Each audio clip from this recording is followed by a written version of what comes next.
You all are requested to kindly put your microphones off.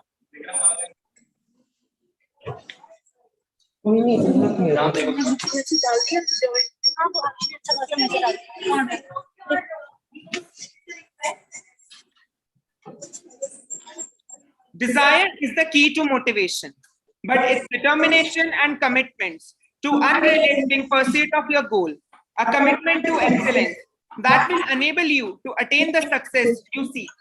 We do not need the magic to change the world. We carry all the powers we need inside ourselves already. We have the power to imagine better, to improve the golden moment of opportunity, and catch the good that is in reach. Is great art of learning, and for that we all have gathered here today.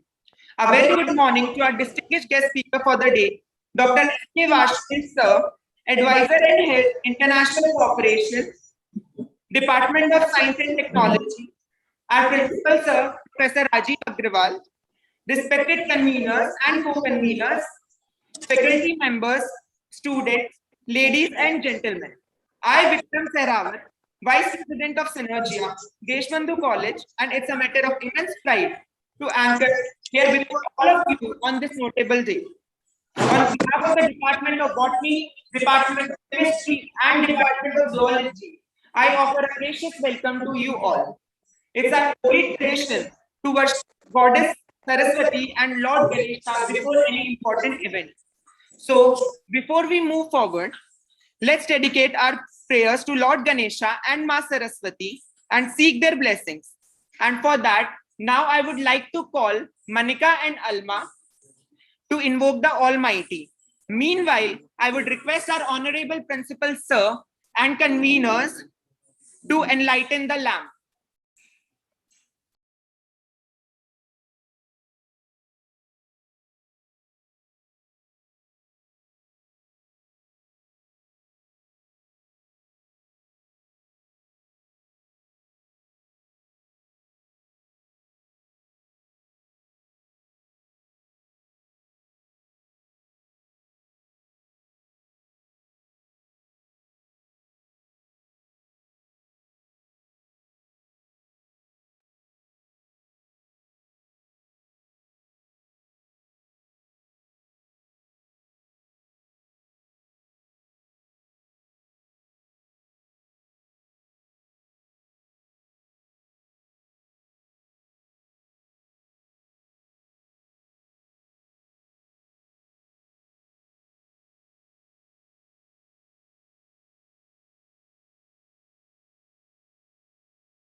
देवा गणपति देवा मंगलम गणेशम।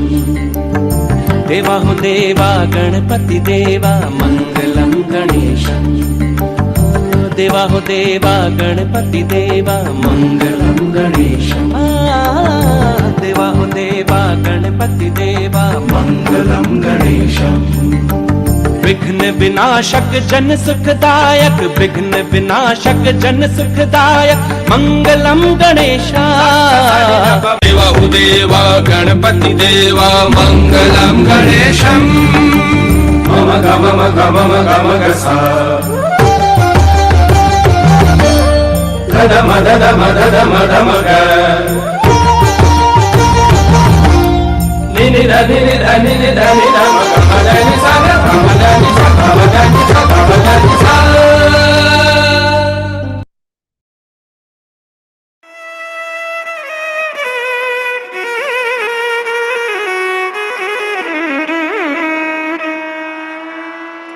नाचत नाचत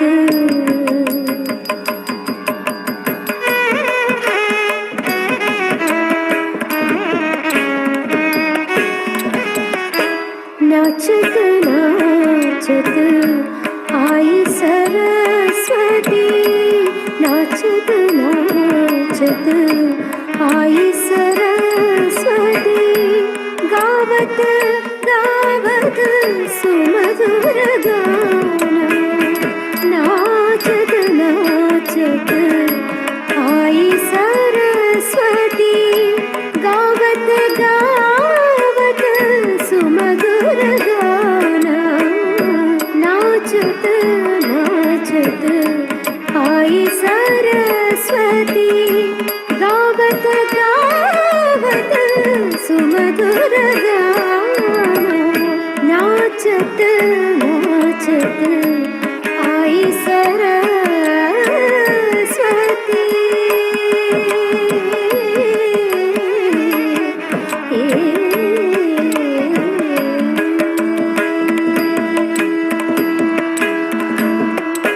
बोलत सुंदर मुख से वेद। बोलत सुंदर मुख से वेद। ब्रह्मपुरी में सब मिल जाए। ब्रह्मपुरी में सब मिल जाए। बोलत सुंदर मुख से वेद। ब्रह्मपुरी में सब मिल जाए। नाचत नाचत आई सरस्वती। नाचत नाचत आई सरस्वती। गावत गावत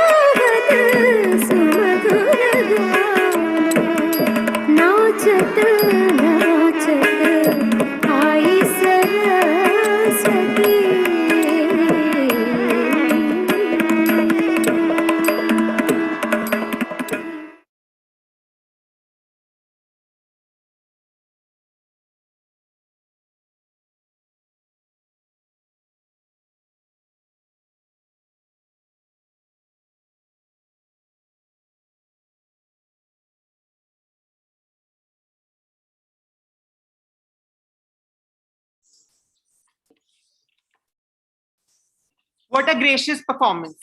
If you have a dream, don't just sit there. Gather courage to believe that you can succeed and leave no stone unturned to make it a reality. A dream does not become a reality through magic. It takes determination, sweat, and hard work. I feel grateful to have the presence of our dynamic principal, sir, a person who is an inspiration to all. He has given us the path to follow and to make our dreams reality. He has given the firm foundation for all the young minds. He's a role model for all the students and the teacher for the incomparable hard work which he practices in daily life. I would now request our honorable principal, sir, to address the gathering.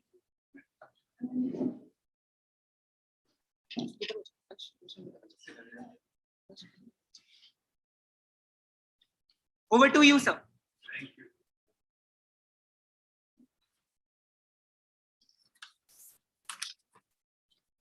Thank you. A very good morning. Dear students, friends, and chief guests for today. A very warm welcome to first ever today's valedictory ceremony and launch of the magazine of our Life Science Society, Synergia. I especially on this occasion welcome chief guest of the program, my friend, scientist, and a wonderful administrator, Dr. Sanjeev Kumar Varshney, advisor and head International Cooperation, Department of Science and Technology, Government of India, who kindly consented to spare time for this program out of his busy schedule. He's going to enlighten us with his worthy and desired talk on the topic emerging trends in science and technology. We all are eagerly waiting for that. Friends, as we all know, today the interdisciplinary approach in academics and research has opened up unprecedented vistas of exploration to the extent that boundaries between the disciplines do not exist now. Now, for a good researcher and scientist, one should have knowledge of almost all the disciplines. You all, as students, must know what are the emerging trends in science and technology. I could not find a better resource person than Dr. Varshney to guide you all regarding this. Without taking much of your time, I would like to end here. But before I do so, I would like to thank my friend, late Dr. D.K. Malik, Dr. Manisha Sengar, Dr. Roshni Rajmohan, Dr. Deepti Gupta, conveners of Synergia, Dr. Vaishali, Dr. Anju Chipper, Dr. Kiran Bala, all co-conveners of this program, all our lovely students of life science, our energetic IQAC coordinator, Dr. Aditya Saxena, for forming the Life Science Society and organizing wonderful programs even during the pandemic, though we have lost very precious our own Dr. Malik. I'm sure Synergia very soon will become one of the best life science society of our university. My best wishes to all the students who have appeared in the final year exam this year for their best future. Have a good day. Thank you. Thank you very much. A big round of applause, guys.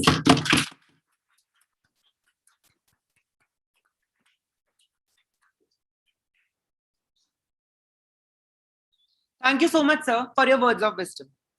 A difficult time can be more readily endured if we retain the conviction that our existence holds a purpose, a cause to pursue, a person to love, and a goal to achieve. Hard work is the most important key to success. Without being willing to work hard and put everything into a venture, success is nearly impossible. And our founder convener, Manisha Sengar ma'am, has indeed proved it. And I'm elated to welcome Dr. Manisha Sengar ma'am. And I would now like to request Dr. Manisha Sengar ma'am to felicitate the gathering.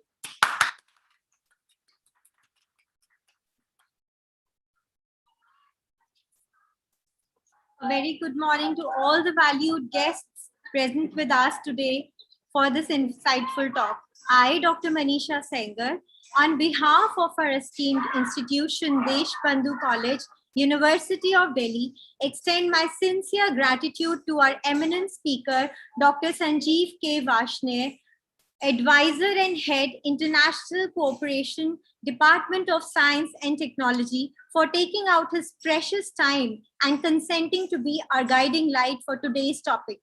I also express my heartfelt gratitude and warm welcome for our principal, Professor Rajiv Agarwal, who has been our constant source of inspiration and support and is a force behind the formulation of our Life Sciences Society, Synergia. I also extend my deep appreciation for our IQAC coordinator, Dr. Aditya Saxena, and DBT Star College Scheme Coordinator, Dr. Indrakant Singh, for taking out their precious time from their busy schedule and gracing us. I also welcome all the faculty members from various colleges across the University of Delhi and all the students who have joined us on the valedictory talk of Synergia. Synergia meaning a union of three. The students with knowledge of three domains, botany, zoology, and chemistry under one umbrella could blend their ideas and sustain a broader view of the cutting edge developments to think out of box. The society has helped the students tap their hidden potential for their holistic development. I thank my conveners and co-conveners without whose support this function wouldn't have been possible. I also remember Dr. Dharmendra Kumar Malik, our convener, who is not with us anymore. We lost him due to COVID, and we'll be remembering him in a 2-minute silence while the valedictory felicitations to the students will be held. In the end, my words of appreciation go for our very able Vice President, Vikram Kamlesh Shairawat, without whom our society, Synergia, wouldn't have attained such glory. His dedication, administrative skills, high spirits, and determination for the welfare of the society have been praiseworthy. A special mention here goes to our designing team behind our magazine Trinity for their consistent hard work. Ansh, Vishal, Mahi, Nyashi, Arushi, Abhinav, Manika, and Ankur have worked day and night tirelessly for giving out their best. In the end, I would welcome you all and thank each one of you for gracing the occasion. Thank you. A huge round of applause, guys.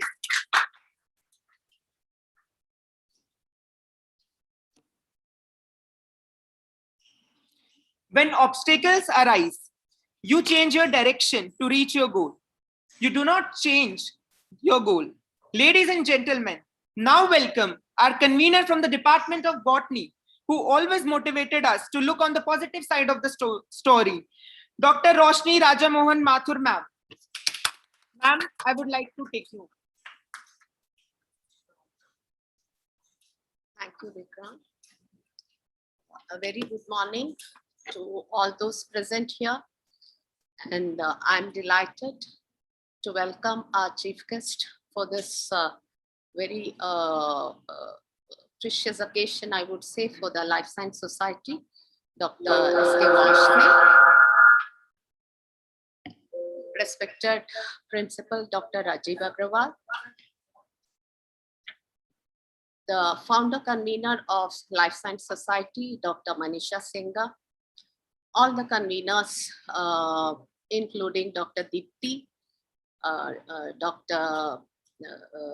co-conveners, Dr. Anju Chibar, Dr. Vaishali, and Dr.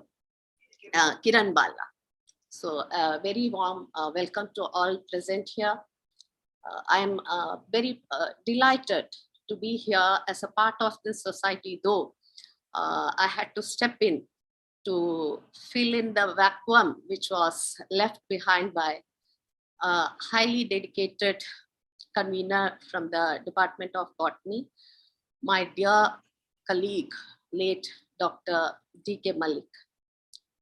I would like to remember him and his valuable contribution in establishing this society and providing his valuable contribution throughout the establishment phase, inception of this, and also in conceptualizing the ideas behind the various functions the society has executed wonderfully, and also in the in conceiving the idea of putting forth and coming forth with the magazine Trinity. This is this batch of life science which is passing out. You are really blessed because this society of life science has been a dream for many students, striving and struggling for many years to get it established. And thanks to the wonderful efforts, the hard work and dedicated efforts of Dr. Manisha and the guidance of our principal, sir, Dr. Rajiv Agrawal, which resulted in this beautiful venture of establishment of the Life Science Society.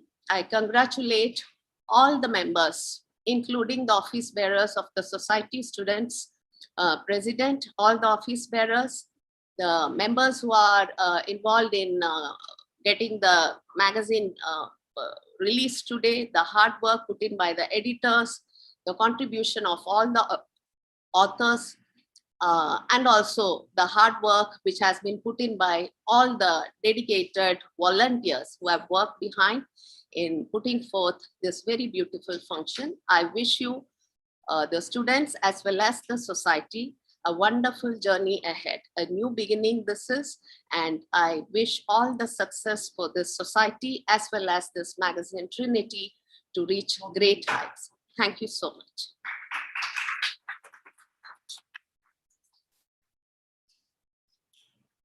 A huge round of applause, guys.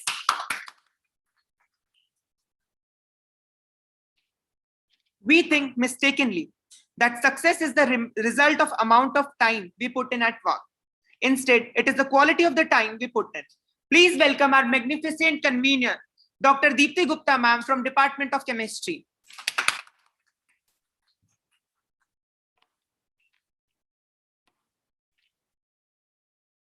Thank you, Vikram. A very good morning to all of you. Well, everything has been said by my senior colleagues and principal, sir. So I would like to just give one example that whenever I look out of my balcony, I see a creeper, I see a beautiful creeper bougainvillea creeping all over the grills of my, walls of the block. And whenever I see that plant, I always think of, and I see such beautiful butterflies hovering over it and the hummingbirds. So, I'm not a botanist, I'm not a zoologist, but I just want to give an example that in the sense that when I Googled up about this particular plant, I saw that, in 2010, our own Indian scientists found out the juices of this plant can act as natural indicator to alternative to natural indicator as phenolphthalein for acid-base titrations. So the point towards making giving this example is that the society, this life sciences society, is a mix of botany, zoology, and chemistry in the manner this plant has shown us. So I would like to also like to point out that, friends, this society, as I've already told you, showcases the bright mix of botany, zoology, and chemistry. It has grown very fast, like this creeper plant, since March to August. And this magazine, which has come up, depicts all its colors of ideas and creativity of the students.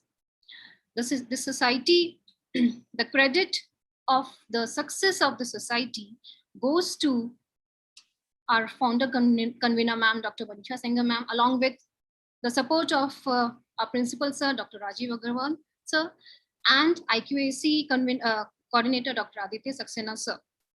And of course, to the man who paved the path for us, late Dr. D.K. Malik, sir, and Dr. Roshni, ma'am, for supporting us in all our events. To the co-conveners, the credit also goes to the co-conveners, Dr. Vaishali Chakral, Dr. Anju Chibar, ma'am, and Dr. Kiran Bala, ma'am. And lastly, I would like to thank our dedicated students who have shown such credible dedication that they have come up with the society since its inception, and now this valedictory function shows their hard work and efforts towards the society.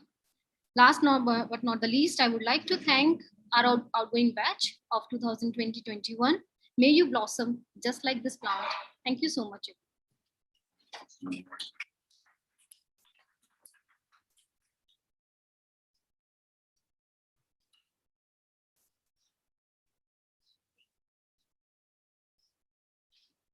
A huge round of applause for ma'am.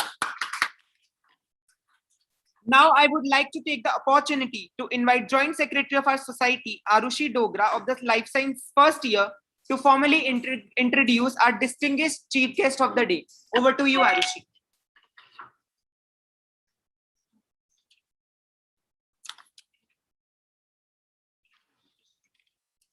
Good morning, everyone. I am Arushi Dogra, Joint Secretary, Synergia. Ladies and gentlemen, let me introduce you all to one of the most inspiring and intellectual personality ever, Dr. Sanjeev Kumar Varshney.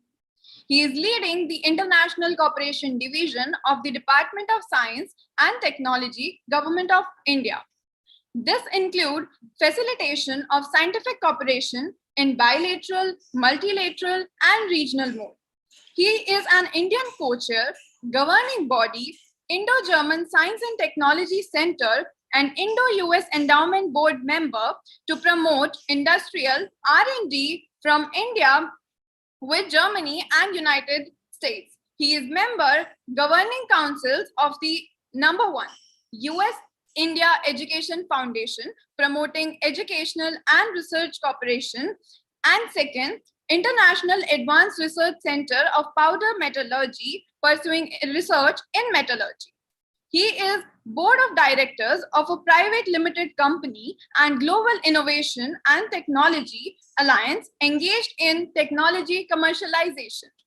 He is an Indian Sherpa for Caronic Group of Science and Technology Ministers, Indian focal point for BRICS Working Group on Science and Technology, and Indian representative on OECD Committee on Science and Technology Policy, and to International Center on Science and Technology Information, Moscow.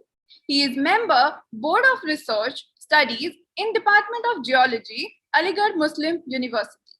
He has worked as counselor with the Embassy of India in Moscow to facilitate bilateral scientific cooperation between India and Russia during April 2008 to June 2011. He has been contributing to promotion of international scientific cooperation as well as scientific industrial cooperation. He completed MSc Geology in 1984 from Aligarh Muslim University and was awarded University Medal for obtaining first position. He also pursued doctoral research at University of Delhi during 1985 to 1990 on Himalayan river systems, sedimentation, diagenetic, and tectonic modifications. He qualified UGC NET in 1985 for Junior Research Fellowship and Lecturership. He was also awarded Dr. D.N. Vadia Research Fellowship in 1986 for his research on Himalayan geology. He is Life Fellow of Geological Society of India, Bangalore, Nepal Geological Society, Kathmandu, and member of International Association of Sedimentologists, Oxford. He also has numerous certifications to his credit. He also taught at Kurukshetra University in 1990. He regularly writes on international scientific cooperation and also on science articles of contemporary interest. Get ready, everyone, for a comprehensive lecture. With a huge round of applause, everybody welcome Dr. S.K. Varshney.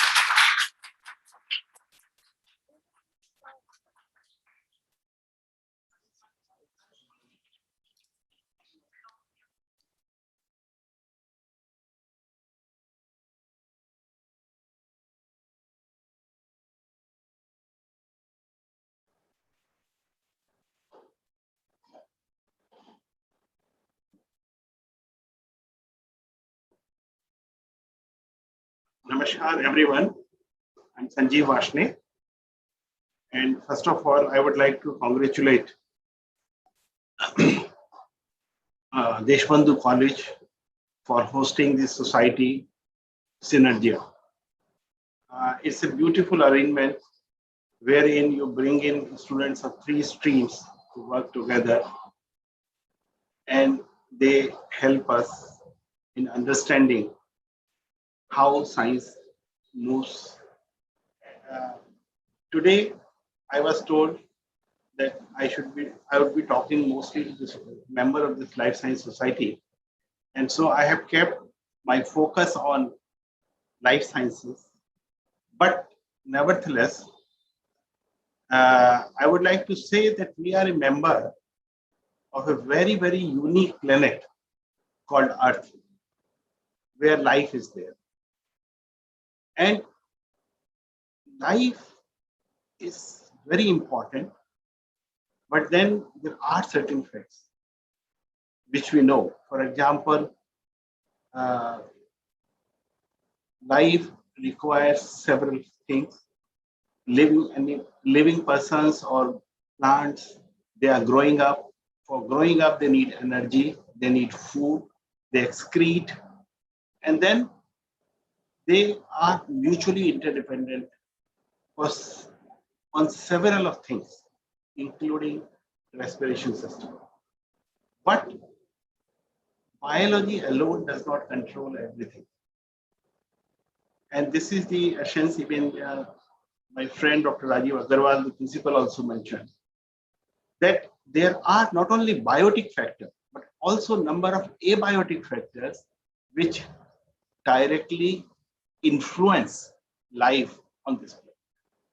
You know, still there are questions which we have not understood, like how the life originated on this planet, even how the birth and death take place. We have not fully understood, like we have understood the process, how it takes place, but when it will happen, that we are not very clear. Similarly, how some species will be living on this planet and how some of them have extinct, we don't know. So the process of forming life, process of forming new species is a very, very complex phenomena, and our Earth offers us services of several abiotic factors like atmosphere, which brings us air, help us in respiration, protects the harmful solar rays, the hydrosphere, which is elixir of our life, and the lithosphere, where most of us are living. So what I'm trying to say, that life depends on both biotic and abiotic factors, and we should be understanding both of them. So it is very important for biology student to understand what could be the other factors that may influence life on this earth. Today, I will talk about some of the basic challenges which we are facing, and then we will discuss about the approaches, the newer approaches which we have taken to meet those challenges.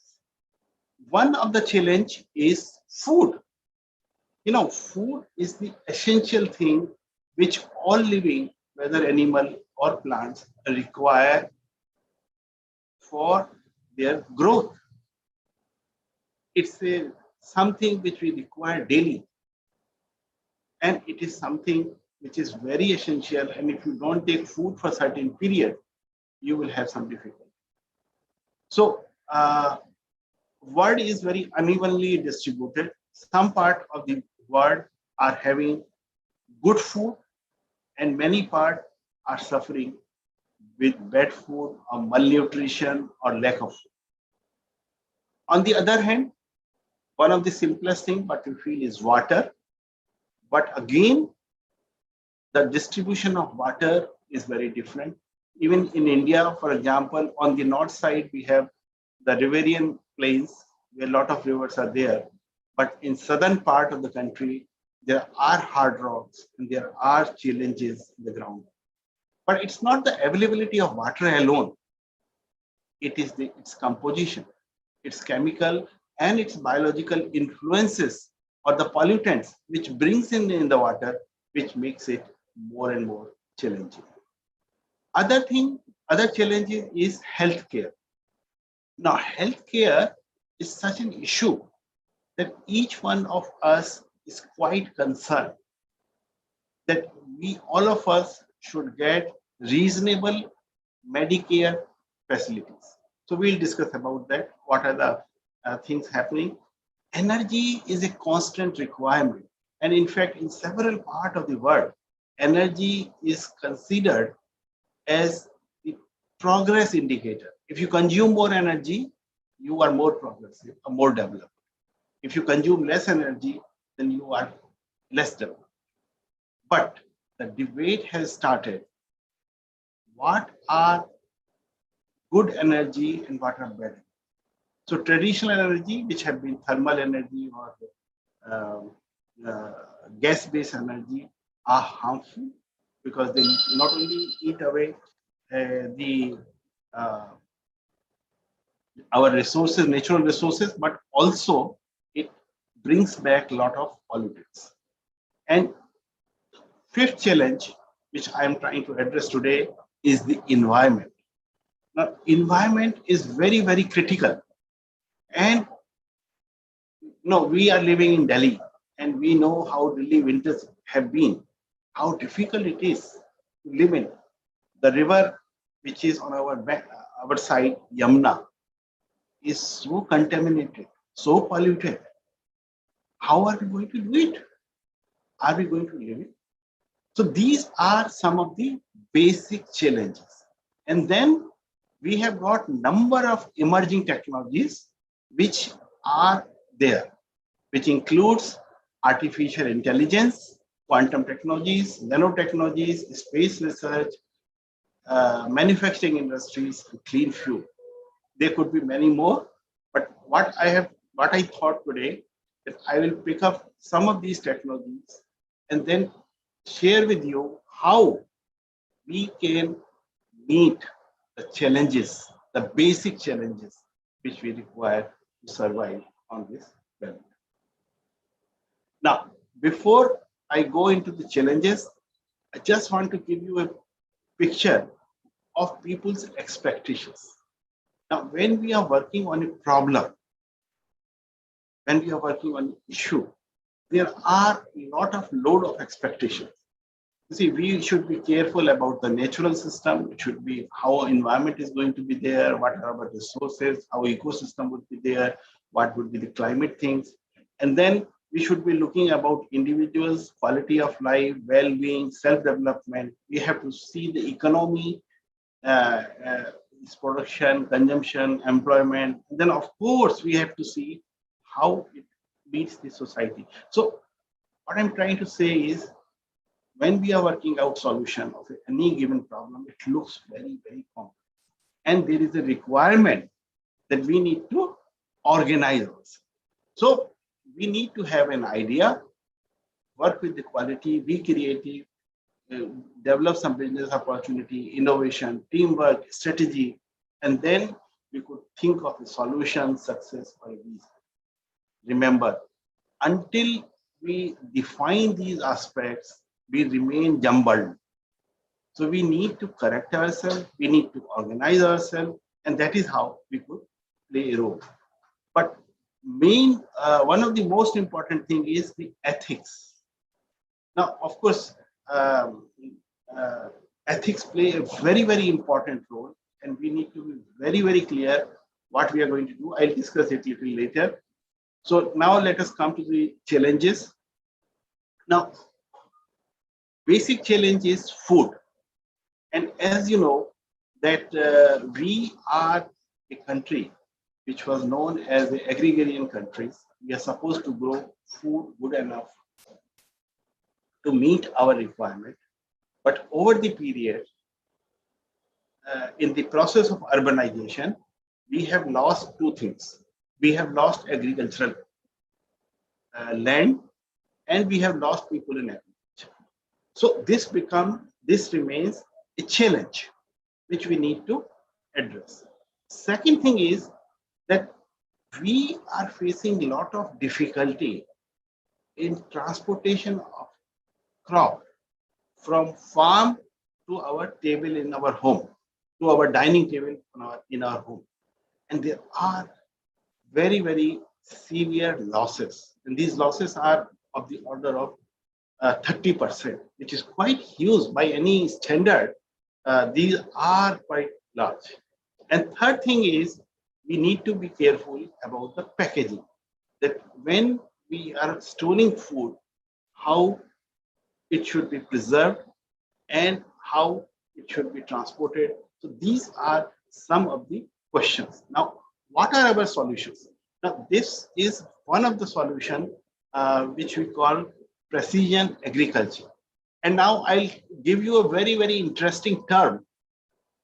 You may Google it out, and that is green desert.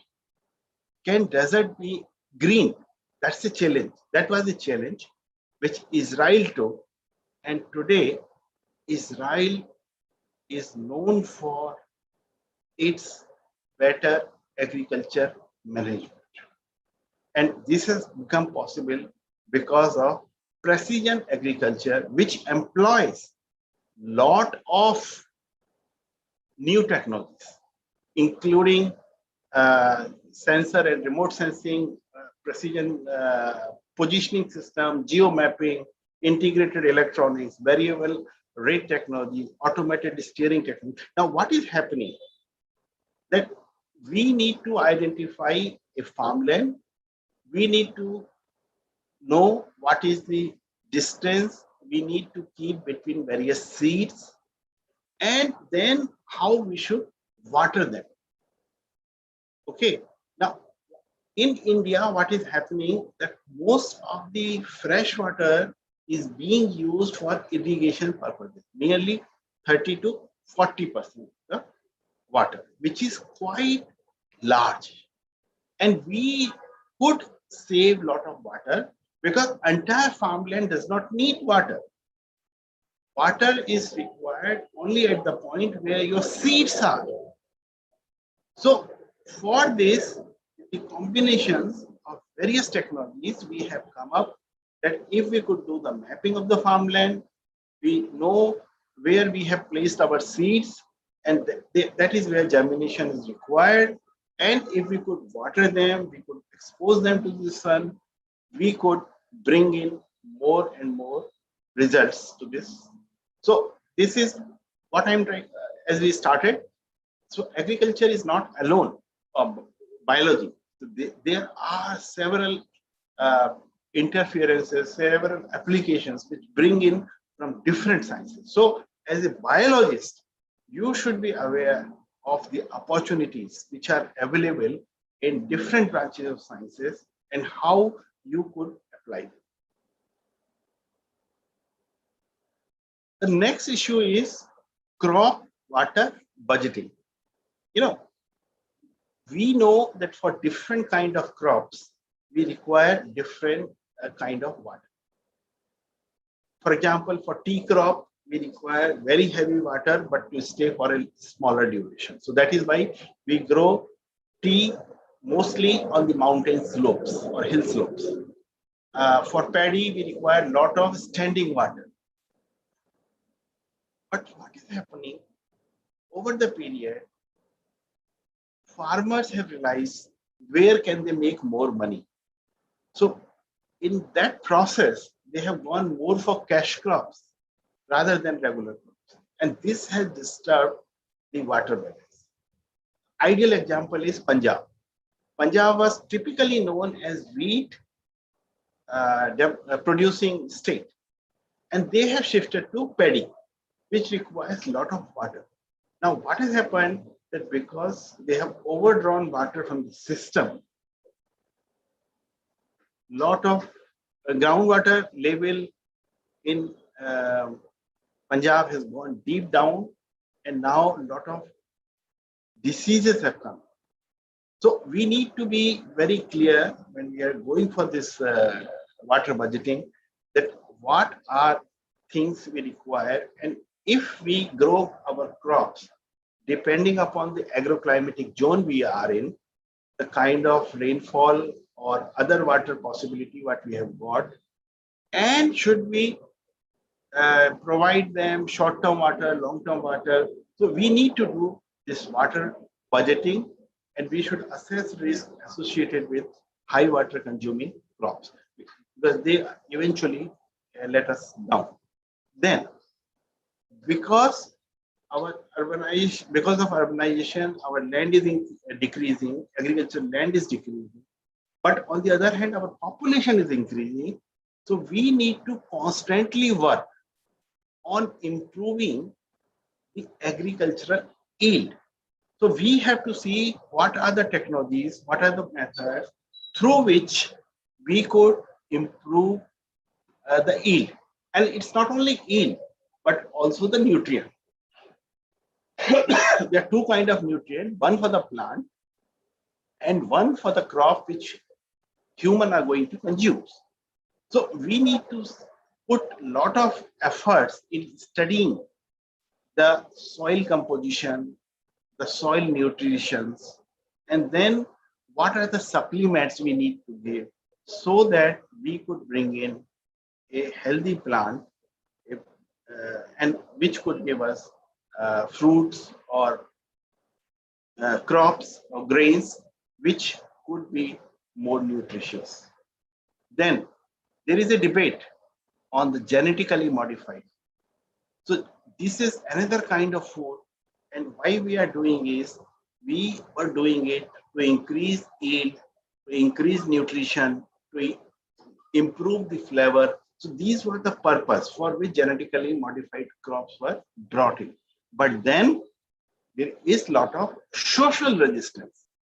So we need to understand, while science may provide you certain solutions, if these are not accepted by the society. So these are two different aspects, but scientifically we can prove, we can develop crops with high yield, high nutrition, and good flavor of what we need. On the other hand, we are going for organic farming, where we are not using any pesticides. It is all natural processes, and even fertilizer is bio fertilizer, so vermicompost, manures. So those kind of things we are using. So totally, we are depending on, as far as input are concerned, except sun, water, and air, all other things are biotic. So we are going for organic farming, and there is a huge demand for this. So what I'm trying to tell you is these are several sectors in which new research is going on. Then we are worried about the post-harvest losses. So we have grown the crops have emerged, and now what is happening? So one is that there are a lot of perishable items. We need to know how we can improve them. And that is a very, very critical question. As I said earlier, we are having 30 to 40% losses, which is quite criminal in character, and we need to improve this. And what we have done is, we have come up something what we call cold chain technology. So you might have seen that several crops are transported in normal vehicles, but then those which are perishable are transported in refrigerated vehicle, and we call this process cold chain technologies processes. And these days when we are talking of vaccines, even vaccines are transported in cold chain environment. So this is how we can preserve. So it's kind of deep freezer where we can preserve the food items for much, much longer period. And then another thing what we are following is irradiation. Now, irradiation is primarily to increase the shelf life and to disinfect and also to reduce the pathogen. And this technology is being used for several things like perishable foods, sprouts like onion, potato, ginger, garlic, and then our pulses, dry fruits, cereals. We are increasing shelf life of several meat products like chicken, meat, fish, spices. We are reducing the pathogen. So these are the technologies where a lot of research work is being done, that how we can cut down post-harvest losses. And for that, we are doing a lot of research work. The third important item is packaging. What is happening that when we are doing packaging, the first requirement is that packaging should not react with the food item. Any container or any packing that reacts with the food will spoil it. And for that, what is happening? That now several things have been tried. For example, you take a packet of any namkeen. Okay. Now this namkeen packet, when you take, so there are a lot of preservatives added to keep that namkeen fresh. So when you open it, then only those preservatives will evaporate a little, but otherwise they are there. And unless you expose the namkeen to moisture, to the air for a very long time, they remain fresh. So packaging is another area of research where a lot of efforts is being made to sustain the food for a much longer period than normal. Now, second question is water. Now, I think all of us need a good education on water. So this is the second challenge which I described in the beginning. And before I come on water, let me go back to agriculture. One of the major challenge in agriculture is, again, abiotic. All of us are exposed. We are exposed to natural calamities. So we need to constantly monitor what is the weather of that particular year. Of course, we know the climate, we know what are the agroclimatic zones in which a particular crop will grow, but then the role of weather, because for example, we are monsoon dependent country. Sometimes we get deficient monsoon, sometimes we get surplus monsoon, and sometimes we get normal monsoon. And each year, our weather department will make a prediction. And we need to plan our crop according to predictions given by weather department. Suppose we are going to get more rains, then we should plan accordingly. And then if there is no rain or less rain, then we should plan. So weather plays, weather and weather vagaries. For example, today, several parts of the country are flooded.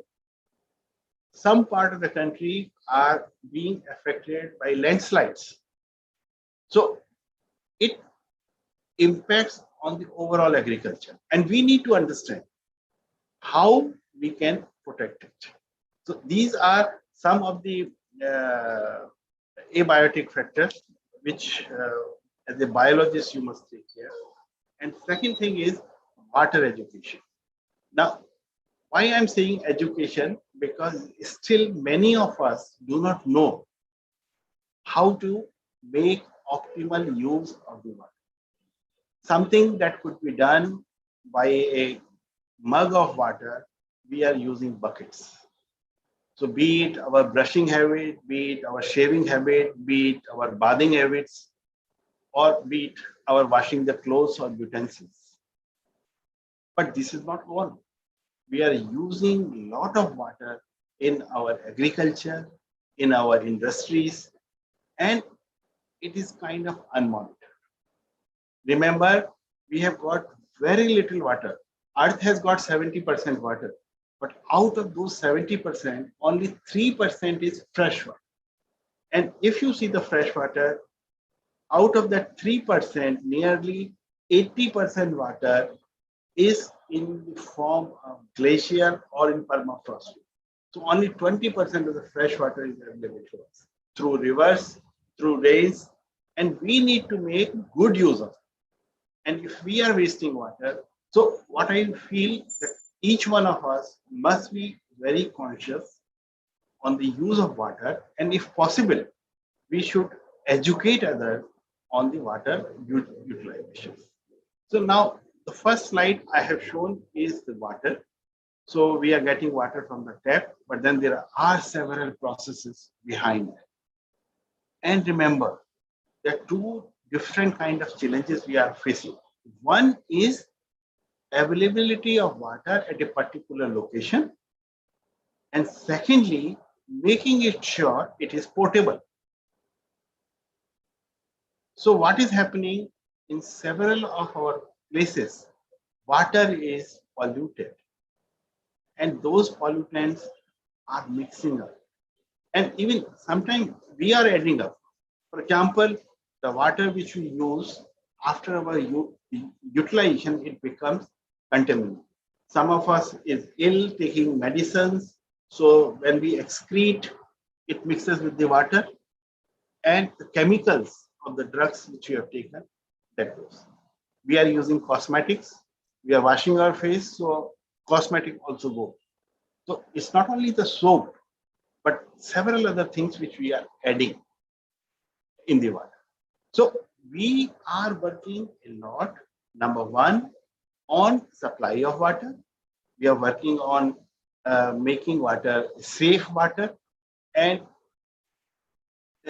safety, of course, we need to see what is the chemical compositions, what are the biological mix, what are the microbes in the water, and how we can address them.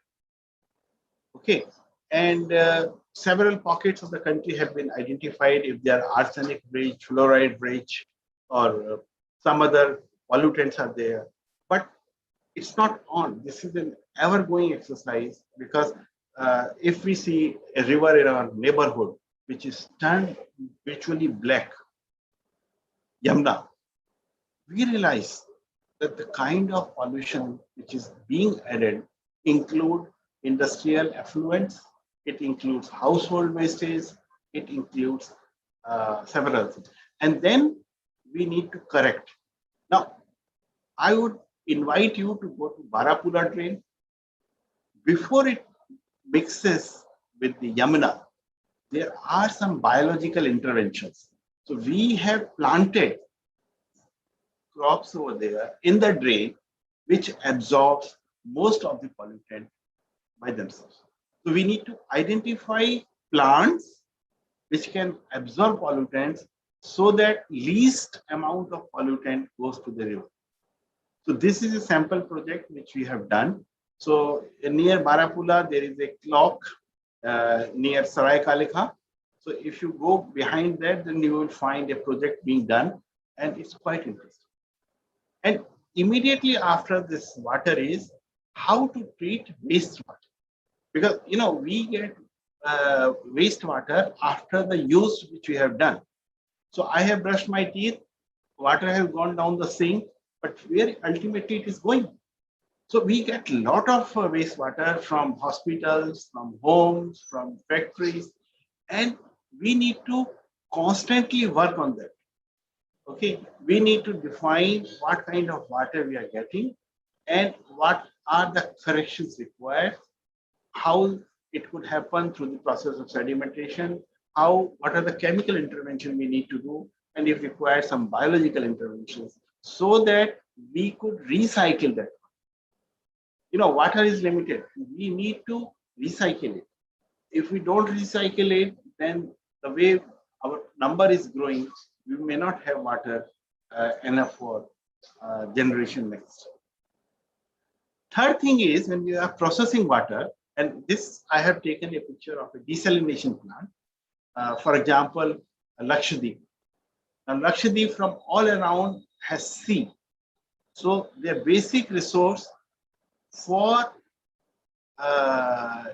using fresh water is that we need to improve upon the saline water of the sea.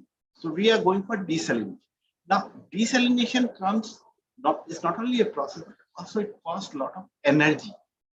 So we need to conserve that energy. And what we have done in Lakshadweep, we have started a solar plant. So the entire energy supply is through solar energy. So there is no hard load on these other energy system, and the entire union territory of Lakshadweep gets water from a major distillation plant located in the sea near the island, and it is getting. So we need to become more and more energy efficient. Now, what has happened? That we have been spoiled. Now, there are several companies which are selling water-related products, and they will tell us that even if you are getting municipal supplied water, you need to process it at home. So we are going through either AquaGuard, or that is UVRB ultraviolet treatment, or we are going through reverse osmosis, or simply we are using a mechanical filter. Okay. So what I'm trying to say is that there are a lot of things, but we need to be very, very clear. What are the energy requirements? Can we reduce it? And of course, the next picture is of rainwater harvesting, and we need to learn conservation. So of course, this is right now more and more bookish, and we would like to see that at least the new construction which is coming up all around the country should have provision for conserving the water.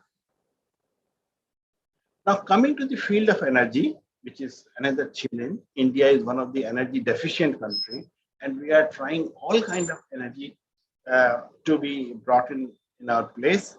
So this is a typical thermal power plant, which I have shown you here, and we have plenty of them. But the problem is that our coal, petroleum, or gas is going to be for a limited period. So we need to find solutions. What will happen when our resources like coal, petroleum, and gases are cut down? So we need to work out newer solutions. Of course, here also a lot of work is there to improve various parts of the projects, to improve upon transmission losses and other things. But these are the things which we are working. And then there are a lot of other sources of energy which we are trying to use.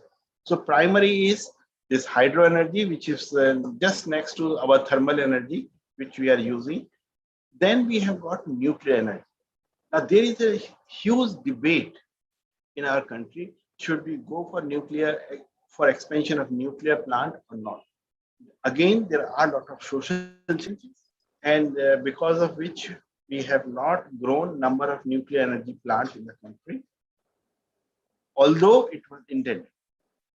So we have seen accidents like Fukushima or Chernobyl. People are quite concerned that losses to the humanity could be much more. So we are not going for large number of this.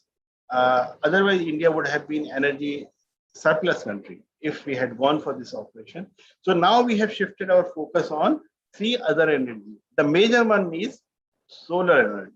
So now here, currently what we are trying to work upon is how we could make these solar power chips more efficient. How we can increase their life, because normally they would last for about 5 years. And each year their efficiency will come down because of settlement of dust on them. So can we clean them? Can we improve their sun absorption capacity or heat absorption capacity? So this is another constant work. And then we are working on wind energy. And since you are a biology student, so I thought even biofuel play a very important role. And there are a lot of feedstock which remains unusable for a variety of reasons. So what we are trying to do is we are converting that feedstock into biofuel. And I'm so happy to tell you that in country like Brazil, which is called sugarcane country, lot of biofuel is in use. In India also, we have flown a flight that was Indigo flight from Dehradun to Delhi using biofuel. So we are also working on these aspects. But the new focus, what we are doing is, one, we would like to use clean energy. So hydrogen is the new focus. Now, you will find in time to come around the world, lot of vehicles drawn on, which are driven on hydrogen energy. In India also, we have started working on hydrogen energy, and we are trying our best that how it could be of use. Second is, again, energy storage. That's a major challenge. You know, like in our phone, we are used to lithium batteries. Now, lithium is found only at certain places in Africa. So availability of lithium for a very long time would remain a challenge. So we need to find solutions. that what could be the alternative materials which we can use for the batteries, how efficient it could be, and then what kind of energy we can store and how much. So constant research is going on in this. And third and most important thing is our future of tomorrow, where we draw energy from any system, be it wind energy, solar energy, nuclear plant, thermal power plant, or hydroelectric plant, or any kind of energy. And then we are supplying it to the city. And then also several parts of the city will produce energy. So what is happening that we are expecting that each housetop would have a solar plant. Area which are close to the coastal will have wind energy provision. And we need to work out smart grids which could absorb any kind of energy and then provide you in a simpler form. So of course, this is not as simple as the map of picture shown here, but idea is simple that we could collect energy from any part and then we could supply it to household, we could supply it to industries. Already even in Delhi, we have started these experiments when all new structures are rich with solar energy and they are using most of the facilities, they are running it on solar. But we are hoping that in time to come, we need to develop some campuses as an example, which are energy self-sufficient and which are not borrowing from the grid, but whatever energy they are consuming, they are producing it by themselves. And this is not very far, it will come. So this is just to tell you what are the areas we are focusing in energy. And then when we have the energy alternate sources, we are looking for intelligent and green transport. Now, green transport means not only they will be using biofuel or batteries, we are expecting supercapacitor being powered by particular battery, which will help us to run our buses, our trucks, our cars, our two-wheelers, so that our dependency on fuel, which causes smoke, which causes pollution, is reduced. And then, of course, this transport is going to become intelligent. So we are going to connect them with various GPS and RSUs so that there is a constant possibility that we could locate which vehicle is where. You know how exciting it would be if I know that if I am taking a particular bus, you might have seen it already in the metro, that it tells you that next metro will arrive in so many minutes. And same thing could happen on the bus stop, like DTC bus stop. They can tell you next bus has got 5 seats, but next bus on this particular route has got 5 seats or 10 seats and would arrive in so many minutes. So these are the new things which we are working upon. Then let me take another subject which is quite important, and that is health or healthcare. Healthcare, well, nothing like maintaining your health yourself. So if you don't get any intervention, that is the best thing. And nature has given us, nature has taught us how we can do it and how we can maintain it. So there are several challenges in healthcare if you are required to do it. You know, India is home to 5-star hospitals. We get a lot of patients from US, Canada, Europe for treatment into India. But the common Indian cannot afford it, those 5-star hospitals. So for common Indian, the treatment given or treatment available is rather poor.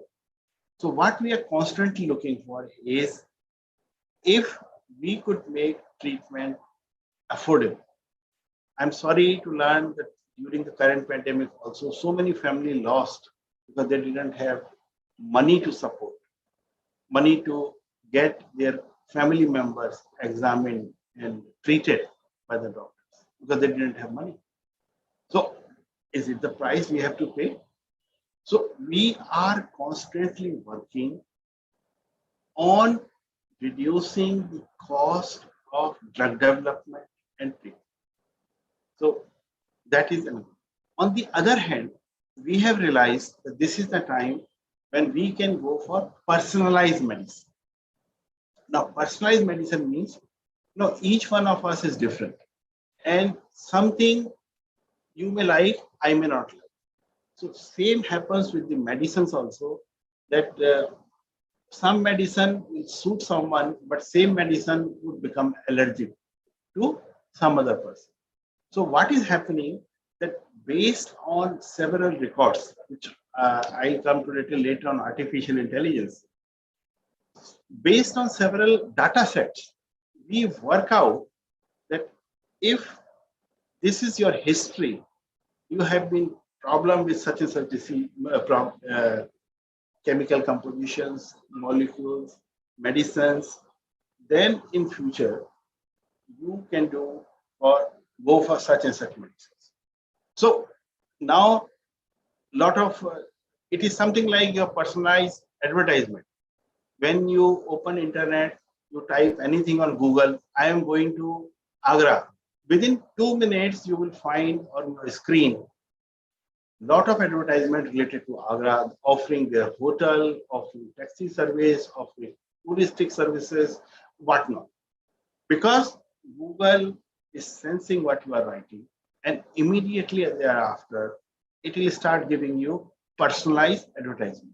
And after that, if you go to your Facebook page or Twitter page, you will again find same advertisement, because you have written that you are going to Agra. So it will keep on reminding you that these are the options available. So same way, like we have got personalized advertisement, personalized medicine will come, and we will see it in near future. Then this current pandemic has given us a lot of lessons. As biology is concerned, there are 2 or 3 major things. One, we have to understand the virology of the virus. Okay, so all epidemiological studies. And what we are doing, we are not working only against the current virus and its mutant. We have to get ready, be prepared for future viral attacks. Okay, so how the world will evolve, or how the rivalry or non-military war will take place. Probably this is one of the route that you are thrown into biological war. So we need to protect ourselves from any possible future viral attack. So a lot of research is required to be done. What could be the possible viral attack, how it has to shape up, and what could be the second is, we need to constantly work on the therapeutics. We need to find new treatments.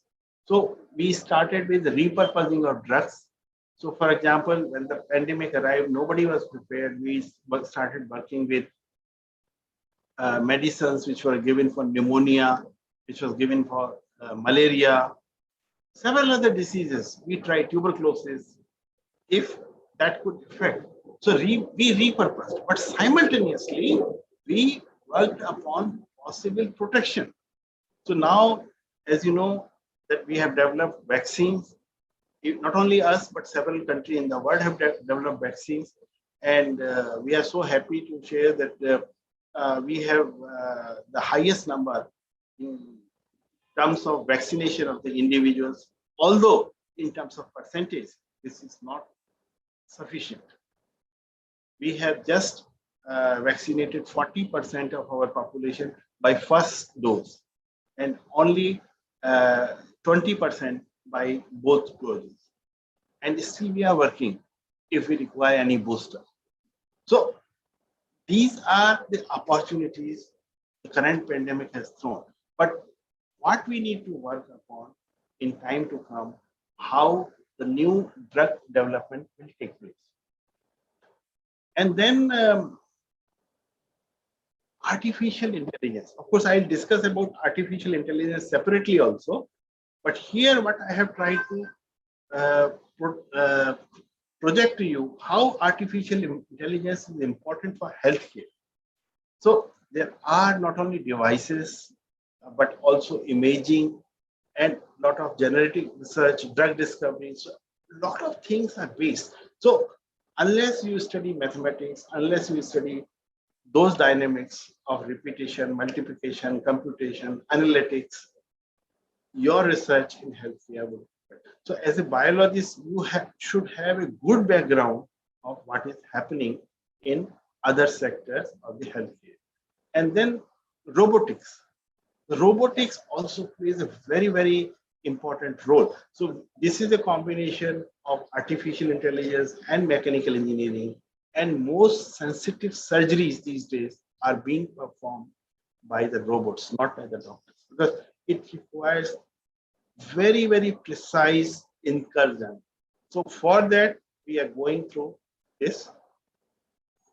And then, of course, as a healthcare, we should produce equipment, devices, implants, and any support system which provide assistive technologies, assistive material to our larger society, especially those who are either differently abled, visually impaired, elderly, living in remote areas.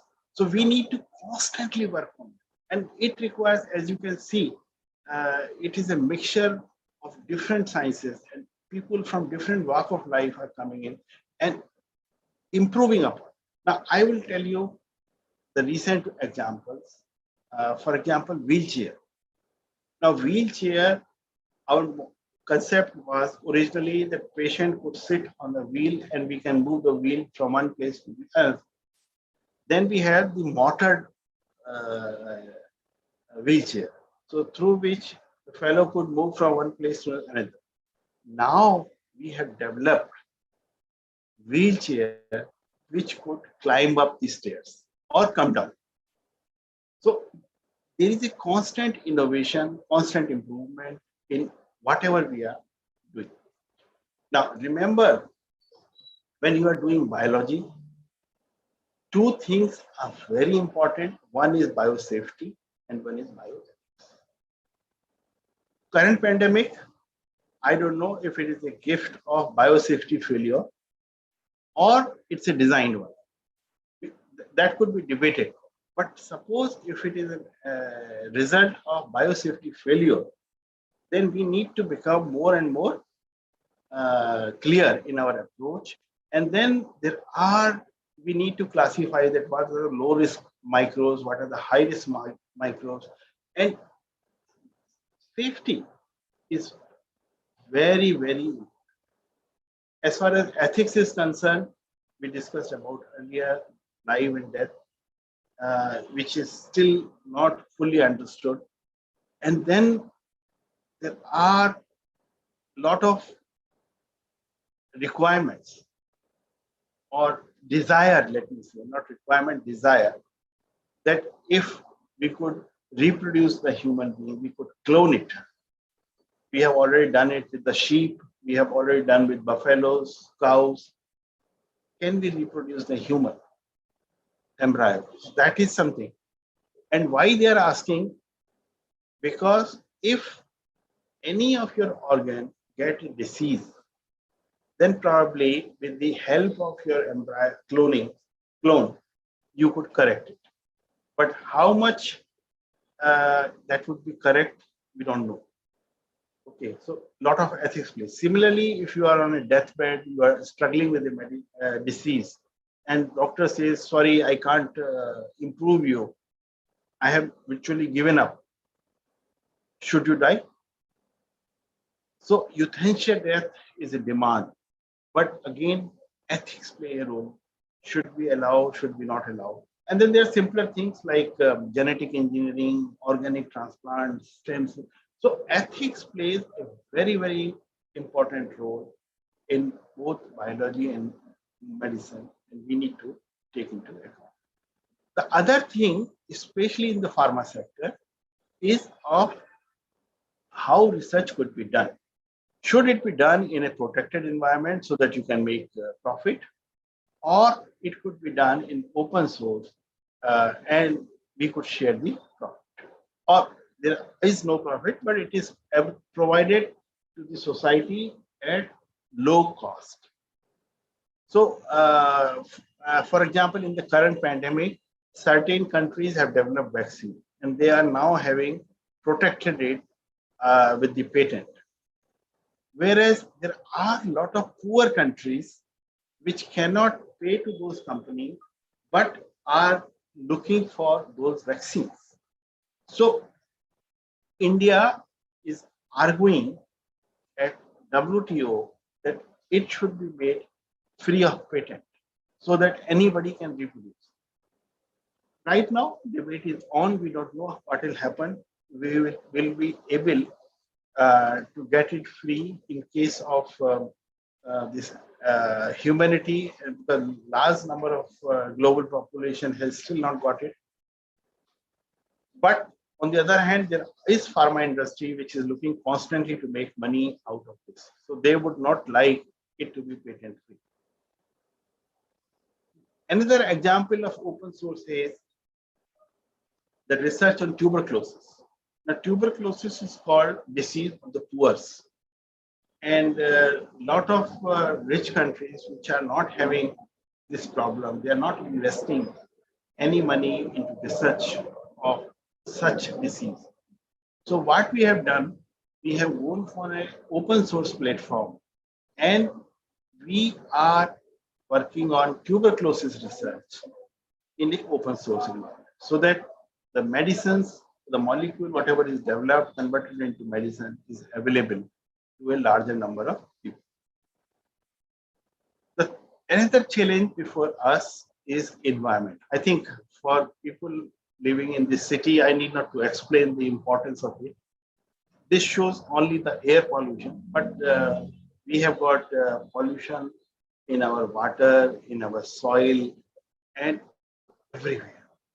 So it is up to us how we can protect our environment. So a lot of study is being done on improving these environmental conditions so that we can make this planet a better place to live. I think this is the only planet, so it's all the more region. And otherwise, some of the species, including human species, may vanish if we don't correct ourselves. So now coming to artificial intelligence, of course, I have told you this application and it could act like a human intelligence. It could visualize, it could hear, it could talk, it could act as a, so it could act as any of the human behavior. The only thing is the difference between human intelligence and artificial intelligence is artificial intelligence works only on logic with no emotions. Human intelligence sometimes gets influenced by the emotions. So it could do any work, whatever you would like it to do. But problem is, for example, artificial intelligence depends a lot on data sets. And those data sets are not uniform. So for example, we are talking about patient care.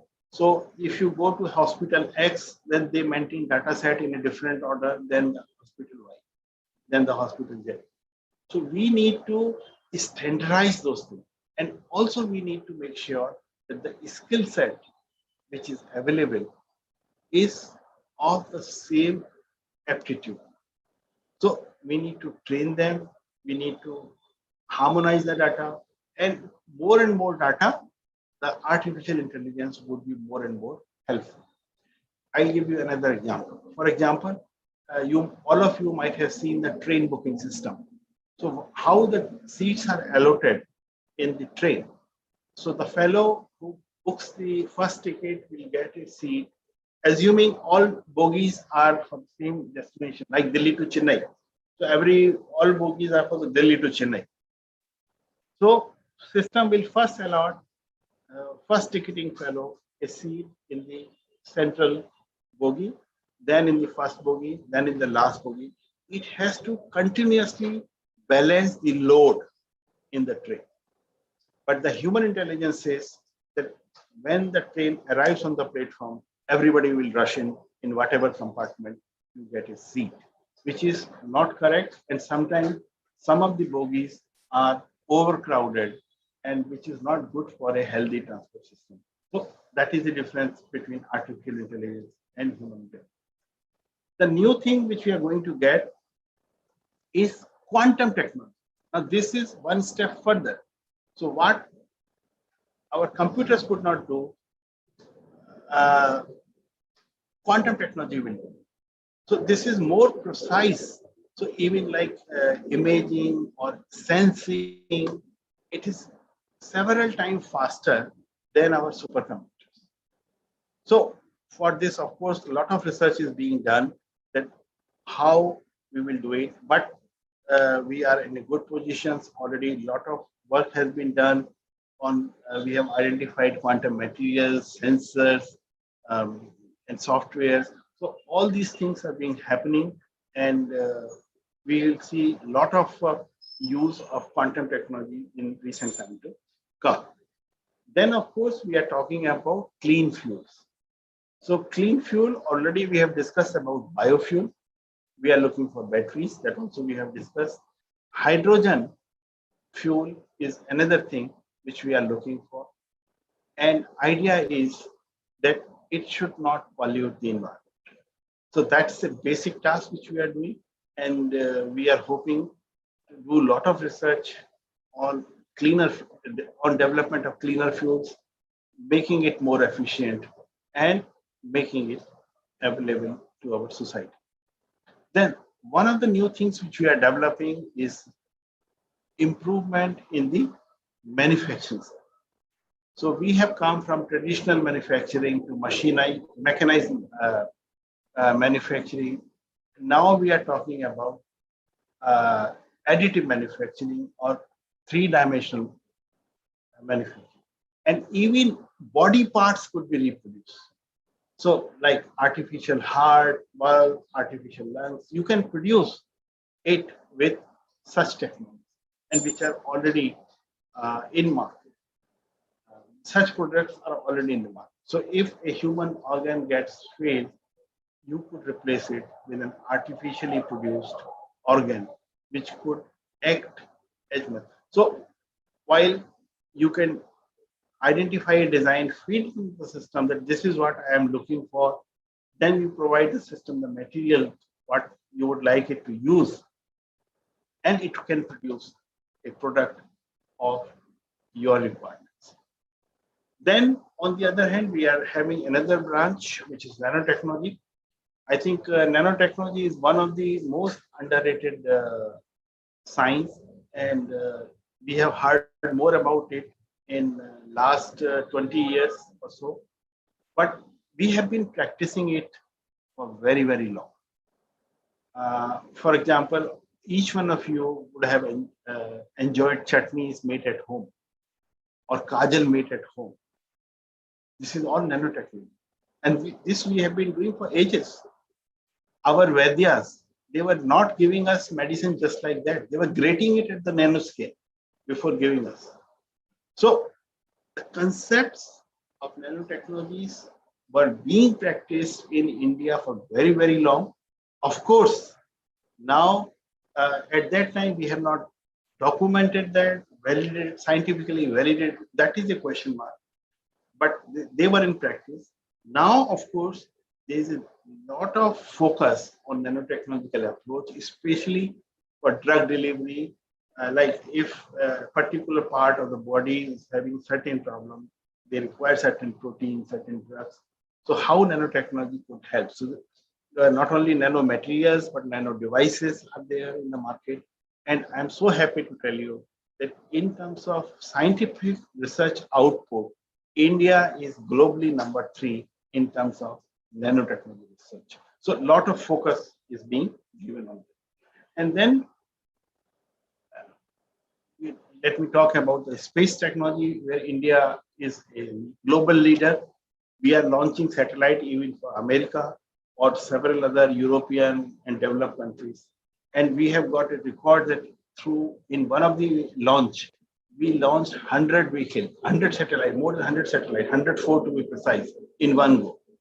And these technologies are helping us in number of ways, like imaging technology, satellite technology, weather forecasting, smoke detections.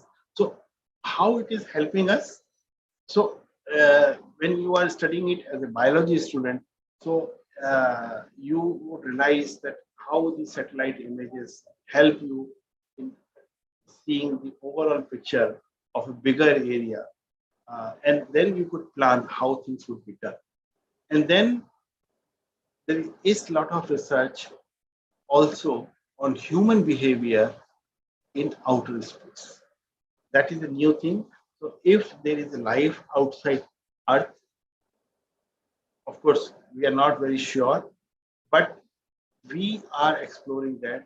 But before reaching that stage, we would like to see how do human behaves in various space flights. So whenever any astronaut goes to the space, one of the tasks which is constantly given is on human behavior, on the efficacy of medicines, efficacy of food. So those kind of things are always going on. Now, I am approaching conclusion of my talk, and I have only two messages for you. One is that a lot of scientists, what they are doing, society at large is not aware of. So we need to communicate. I'm not sure in your college how many research journal you are reading. So even our students are not reading the journal, which means that there is a huge gap between textbooks and the research journal. So knowledge of today to reach students in the form of textbook may take 3 to 4 years. And what about the common man who is not studying science? So we require a huge focus on science communications. And we need to convert what research we are doing, how it is useful to our society. As we are doing research, we are doing it for a generation of knowledge, development of a product or a process, but we must communicate. We must tell to the society, yes, this is what we are doing, and this is how it will help us. So science communication is a big factor. My department, we have started recently. We have started translating science pages on Wikipedia into Indian languages. We have started a science channel. We have started a scheme called Avsar, in which we are asking research students to write blogs or write to newspaper or magazine about their research, what they are doing, so that they can keep explaining it to common men, and that would help us going a long way. And second thing is, we need to be innovative. You know, there are a lot of possibilities of promotion of innovations, and you need to be creative. You need to think about any particular issue. It could be a local issue, national issue, regional issue, or a global issue. And you need to work out the possible solution, which is possible through research, and you can devise or produce a new product, a new process, and then you could see if it is commercially viable. We are with you in this journey. And I would wish you all good luck. Thank you. Thank you.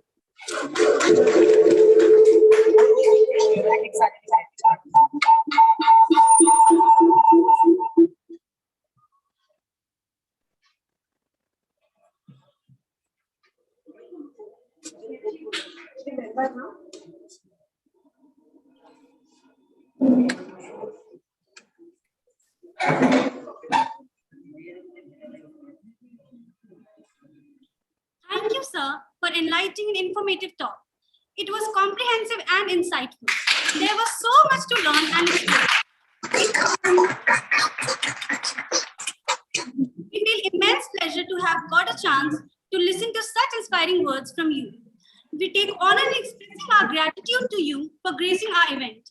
I am sure all the participants today have a lot to take away with them. Thank you, sir, for such an elaborate talk. Now, I would like to open the floor for question and answer session. I would request the participants to drop their questions in the chat box. So the first question is from Arushi. The question is, sir, there has been many plans launched by government, but execution seems impossible. What do you think is the major hurdle? Anything that we need to execute, we need to execute it from our own personal level. If we bank upon others, that others will do it, then it will never happen. So we need to come out of our comfort zone. And the whole concept of disruption technologies or disruptive technology is that they will break open and come out with something new. Now, today, even if we, through our research, if we improve upon a particular product, acceptability will become a challenge. So we need to start it somewhere. Okay. And ideal person would be myself and yourself. If we believe in that research, if we believe in that research product, we need to do it ourselves. So any scheme launched by government, you cannot enforce upon its citizen. It could be all voluntary. For example, now today vaccine is there, but a lot of people are not coming up for vaccination. Nobody can force them. You can just suggest them. It is up to them whether they would like to come or they would not like to. So same way, government schemes, they are absolutely voluntary, and you have to see if you would like to use it.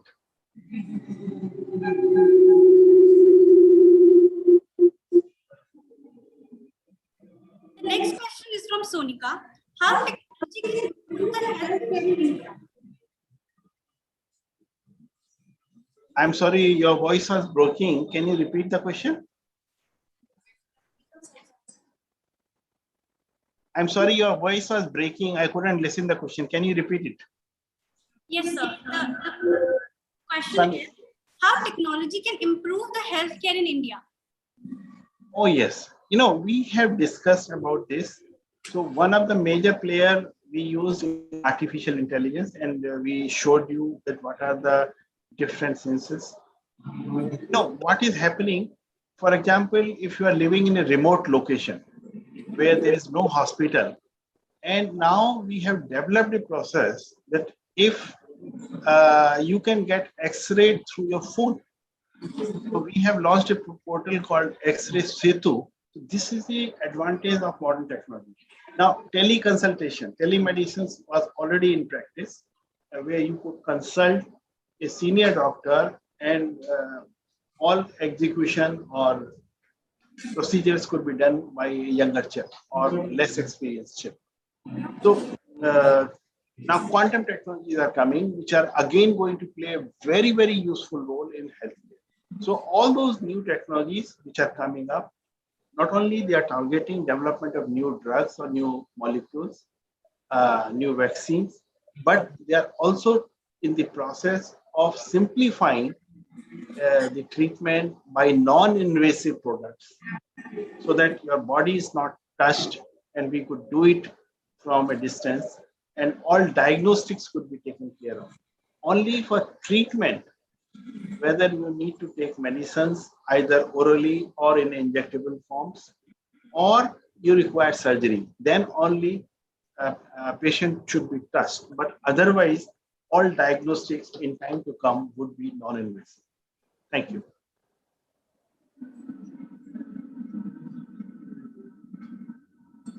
Thank you, sir. The question is from Rajan Varshne. Low carbon H2 is now underused in many applications. It is high time India invests now in H2. This feels front loaded.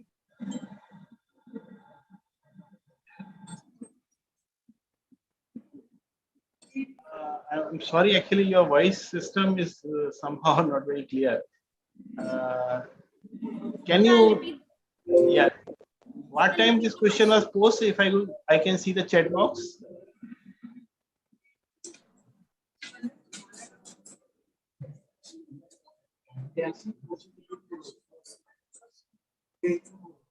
The question is, Low carbon H2 is now underused in many applications. It is high time India invests now in H2.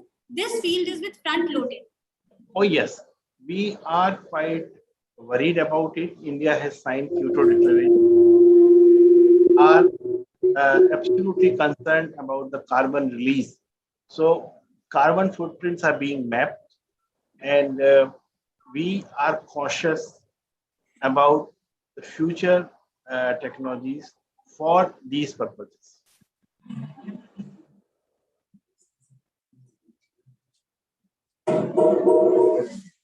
Next question is from Amisha. Sir, there are many plans taken up by government like Ganga Action Plan. So what type of technology in nature is used in nature conservation? You know, it's not one or two, but it's a application of several technologies. So we are through satellite, we are seeing how it is river is going and how water, the physical characters of waters. Then we are also studying it chemically, like what could be the microbe character or what are the pollutants in that. And then we are looking for the course corrections. So you have to make sure that the river is saved from physical impurities, chemical impurity, and biological impurities. So for that, several technologies are being applied, and all newer technologies which you mentioned in my talk are going to be applied for this purpose. Thank you, sir. The next question is from Mahi Verma. Sir, do you think that the ways in which humans have interfered with nature is the reason behind this ongoing pandemic? It could be. You know, I also said that we are not, of course, sure about it.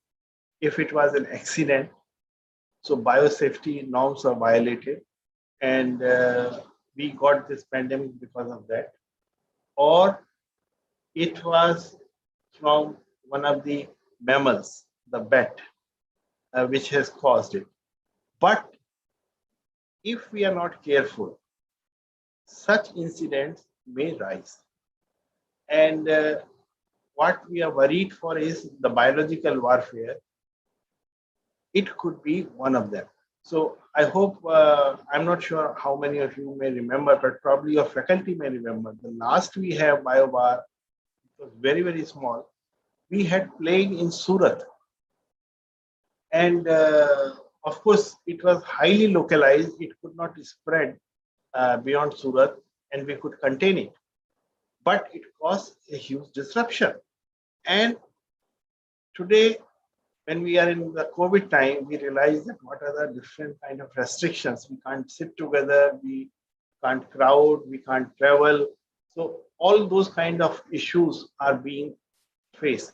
So we need to be very clear about this bioethics, and probably this could be because of some biosafety violations.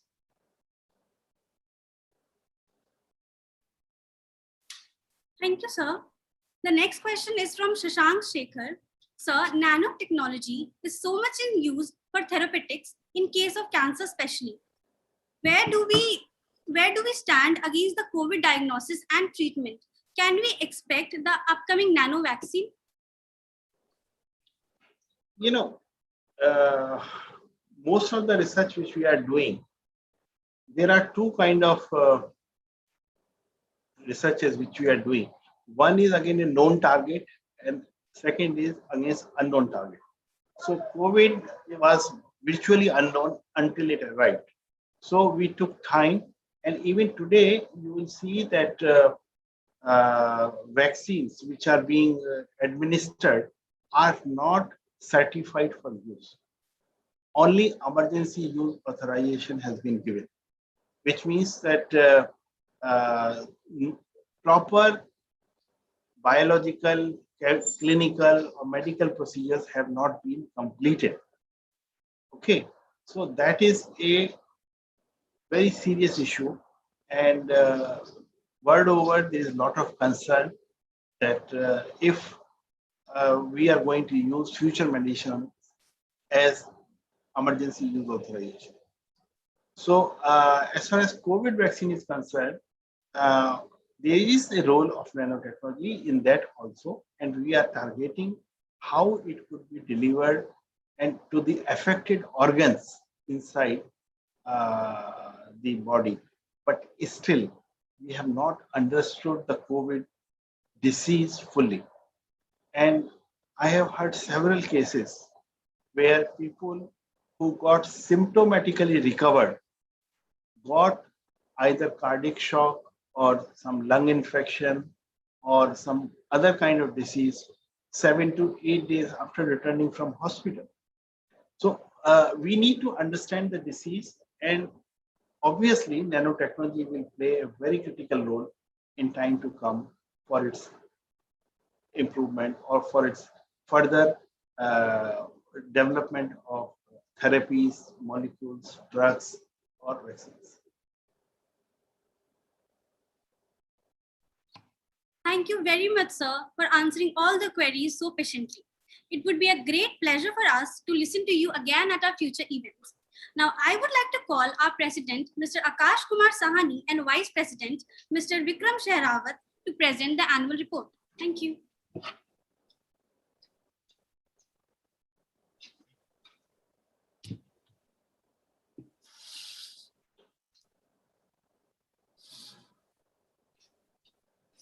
Thank you, sir, for such an informative talk. Life Science Fraternity, under the flagship of Department of Botany, Chemistry, and Zoology, constituted Life Sciences Society, Synergia, founded by Dr. Manisha Sengar, Ma'am, Associate Professor, inaugurated by our Honorable Principal, Sir, Dr. Rajiv Agrawal, and Chief Guest for the day, Dr. Ajay Kumar Singh, Director General Life Sciences, DGLS, DRDO Headquarters, on March 9, 2021. Its goal is to create and maintain a vital platform to enable budding life scientists to have a broad view of applying the three disciplines, that is botany, chemistry, and zoology, together in the fields of research, development, education, industry, and entrepreneurship. It holds various webinars to discuss ways to foster responsible innovation, sustainable development, and user-driven social policies. To prepare our future leaders, society is run by its very dynamic office bearers and council members, under the guidance of conveners and co-conveners from Department of Botany, Chemistry, and Zoology.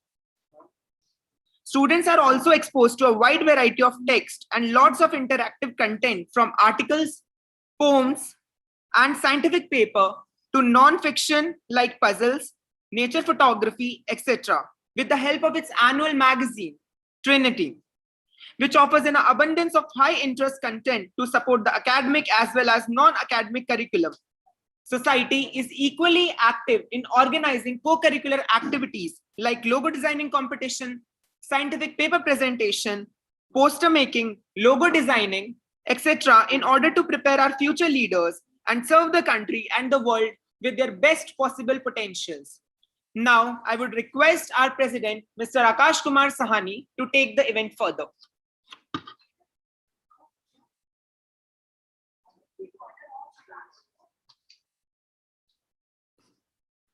Thank you, Vikram. A very good afternoon to our respected principal, Dr. Rajiv Agrawal, sir, esteemed speaker of the day, Dr. S.K. Vashne, sir, respected conveners, co-conveners, faculty members, students. I, Akash Kumar Sahani, President of Synergia Life Science Society, Desh Bandhu College, feels immense pleasure that I have been given this golden opportunity to present before you all the first annual report of Synergia. This year has been a very eventful one for us, despite the ongoing pandemic, and we as a team have organized a variety of successful events in a very short period of time.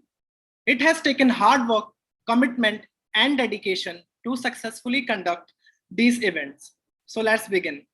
The Department of Zoology organized a lecture-cum virtual lab visit on synthetic biology and biotechnology, a tool for shaping human future, on 31st October 2020 for the budding life scientists. The event was embraced by two eminent speakers, Dr. Anil Kumar, staff scientist in the National Institute of Immunology, New Delhi.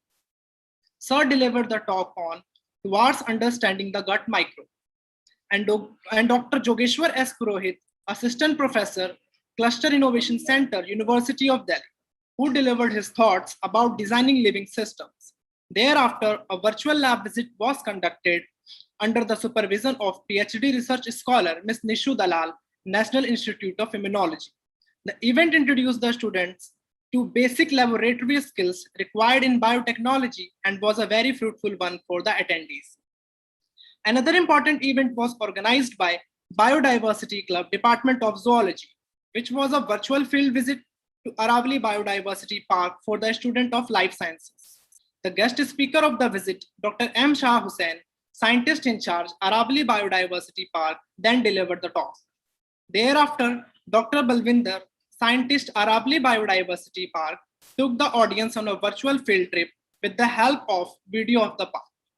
The virtual visit was really fascinating and intriguing for the students and kept everyone hooked. The Department of Zoology, under the aegis of IQAC and DBT Starch College scheme, organized another important webinar on paleontology on 17th April 2021. The eminent speaker of the webinar was Dr. Pramod Kumar, Assistant Professor, Department of Geology, Center for Advanced Studies, University of Delhi. Sir delivered the talk on Cretaceous Tertiary Mass Extinction. The webinar turned out to be very informative and succeeded in achieving its aim of enlightening the audience with deep knowledge on Cretaceous Tertiary Mass Extinction. The next event was organized by the Department of Zoology on 23rd July 2021 on the topic in vitro fertilization, which was inaugurated by the convener of life sciences, Dr. Manisha Sengar. The esteemed speaker of the event was Dr. Nidhi Gupta, MBBS, MS, Assistant Professor at HIMSR, Jamia Hamdard University, New Delhi. Dr. Nidhi Gupta, the speaker of the program, delivered the talk on IVF and answered all the queries diligently. A huge number of participants joined the talk and the session was a huge success. The Life Sciences family organized Our Revolt 2021 for the outgoing batch, which was an online farewell. The event was highlighted with very engaging virtual games, charismatic dance performances, and soulful singing. The students were overwhelmed with happiness as the professors from botany, chemistry, and zoology departments showered their love in the form of heartfelt messages and provided their valuable guidance for the outgoing batch. In the end, titles were awarded and the farewell was concluded with a virtual DJ. The beautiful memories of our reward will be cherished by the students forever. Now, I would like to invite Sadaf and Mahi, my fellow council members, to take the event further. Over to you. Thank you.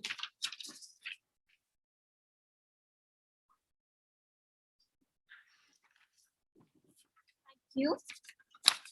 It's been rightly said by Henry David that you must live in the present, launch yourself in every wave, find your eternity in each moment. So now, by taking this moment of opportunity on this special day that is present in front of us, for which we all have gathered here today, let's kickstart the launch of highly awaited first ever magazine of Life Sciences Society, Synergia. Synergia, as the name suggests, is the working together of things to produce an effect greater than the sum of their individual effects. Similarly, the Synergians would always be very grateful to all the three departments, botany, zoology, and chemistry, for working tirelessly as a team together and bringing out success to the Life Sciences Society. If you wish to make an apple pie from scratch, you must first invent the universe. This quote by Carl Sagan was always in our heart when we thought of creating this new society of life sciences a few months ago, and I've come a long way in such a short span of time.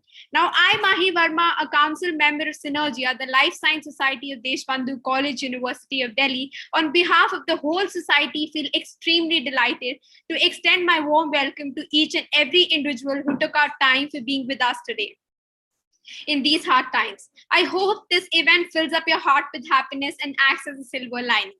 I take this moment to appreciate and show my gratitude to the people who are behind this successful launch of a magazine, Trinity. It brings together a diversity of professors from all the three departments and the Council of Life Sciences. You all have worked efficiently and very hard to make this happen today. Without you all, this wouldn't have been possible in such a short interval of time. There's a long list of contributors who need appraisal for their efforts. I would like to begin with our principal, Sir Professor Rajiv Agrawal. Thank you so much for being such an impactful leader and motivating the students to strive for success daily. Your inputs have been really great and brought an amazing impact. Thank you for setting such a welcoming and positive tone on campus. You are a principal whose legacy will be remembered fondly. Secondly, I would like to extend my heartfelt gratitude towards the founder convener, Dr. Manisha Sengar, who has done a lot in the creation of the society and the launch of the magazine. Without your impressive efforts and painfully ordinary passion for the students, our society would not be what it is today. Our conveners and co-conveners, Dr. Roshni R. Mathur, Dr. Deepti Gupta, Dr. Anju Chibbar, Dr. Vaishali Thakral, and Dr. Kiran Bala. We can't thank you enough for all that you have done as the leaders of this campaign. Your vision, wisdom, and passion for this society is apparent every time we see you put in efforts with children. Your impact has really made a difference for Synergia. With a heavy heart, I would like to mention late Dharmendra Malik sir, who was the kindest soul I have come across and was a convener of Synergia. He was always the man behind setting up the framework for the development of this college and the society. His constant hard work, ideas, and commitment has made Synergia capable of achieving newer heights. He may not be here with us today, but his ideas, values, and vision will always stay close to our hearts. It's always the students in the end who match the pace and hard work with teachers to make an event fruitful. And thus I extend my heartfelt gratefulness and pleasure to work with such beautiful people who work day in and day out for this magazine launch. Now I will request my dear Sadaf Ali, Council Member of Synergia, to take this forward. Thank you.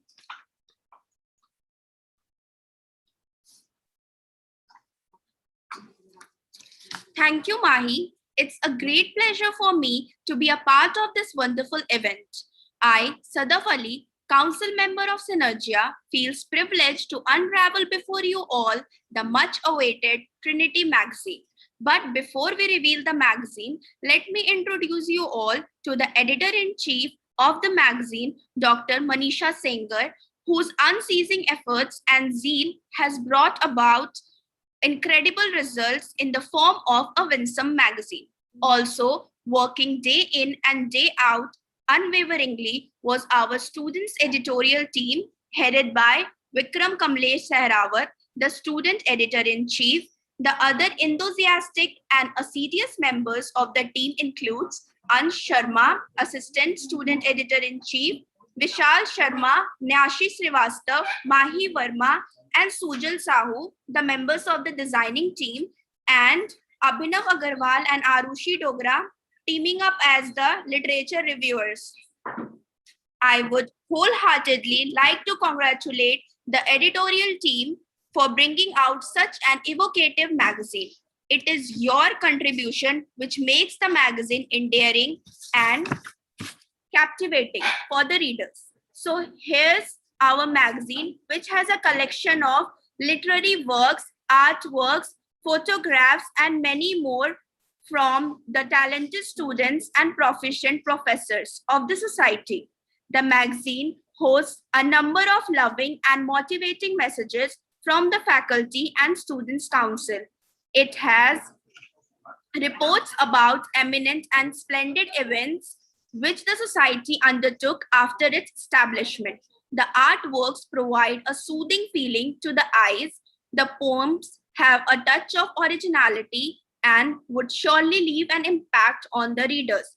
The literary articles explore and analyze the present day issues the nature and the society is subjected to, like COVID-19, environment, pollution, etc.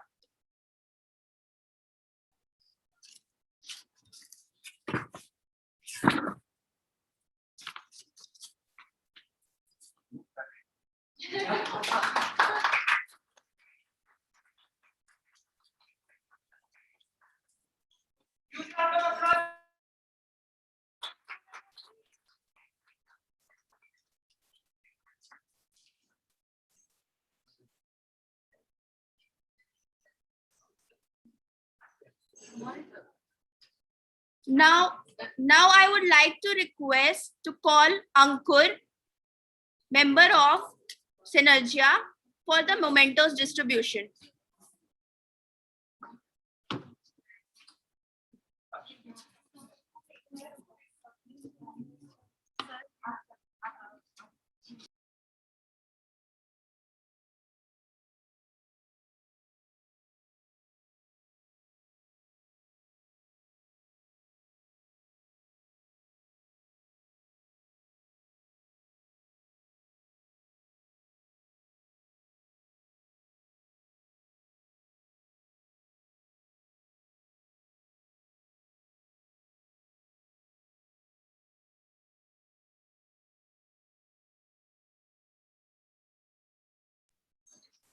Gratitude is one of the least articulate of emotions, especially when it's deep. So we have reached the end of this majestic lecture. This is not the end, but the beginning of numerous glorious events. Today, I, Vikram, Vice President of Life Science Society, Deshbandhu College, take the opportunity to put my gratitude into the words. First of all, I would like to thank the Almighty God for making today's event a resounding success. On behalf of Life Science Fraternity, Deshbandhu College, I would like to extend my heartiest thanks to our Honorable Chief Guest, Dr. S.K. Varshney, Sir, Advisor and Head, International Cooperation, Department of Science and Technology, Government of India. Sir, who despite of being so busy, has scheduled and have found time to grace this occasion with his presence. Thank you, sir, for enlightening us with your immense knowledge on life sciences. You are an exemplary person and we have a lot to learn from you, sir. Huge round of applause, guys, for sir. Thank you so much, sir. Thank you so much, sir.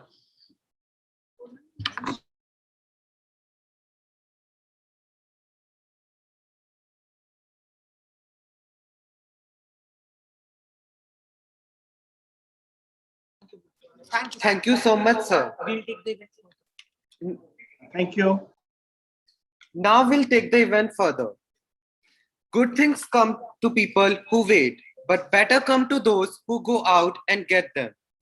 Warm regards to everyone. This is Ankur Bhardwaj, Secretary of Synergia, the Life Science Society of Deshbandhu College. First of all, once again, on behalf of entire society, I would like to extend my heartfelt gratitude towards our Honorable Principal Sir, Dr. Rajiv Agrawal, for putting in the faith and believing in us. Worthy conveners and co-conveners for their continuous support and guidance, and towards all the office bearers and council members for their appreciating efforts. As they say, coming together is a beginning, keeping together is progress, and working together is success. And we have justified this statement in true sense by working for the society with utmost sincerity. Talent and skills are the crops that are nurtured, groomed, and given all possible opportunities to grow and bloom. Now is the time we acknowledge the hard work of our conveners, co-conveners, office bearers, and all the council members who have been giving their all as pioneer of this society.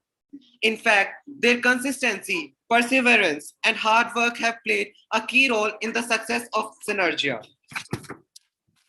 So let's start by bestowing our appreciation towards our esteemed conveners and co-conveners who have been worked as pillars of this society. And to facilitate them, I would like to request our Honorable Principal Sir to come forward. Please give a big round of applause for our Principal Sir.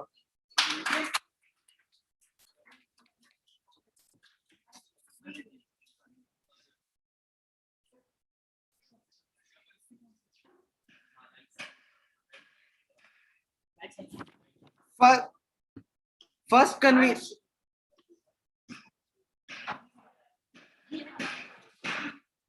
Our first convener is late Dr. Dharmendra Kumar Malik, sir, Associate Professor, Department of Botany, who may not be with us today, but his guidance, values, and virtues will always be central narrative and pole star for the Synergia.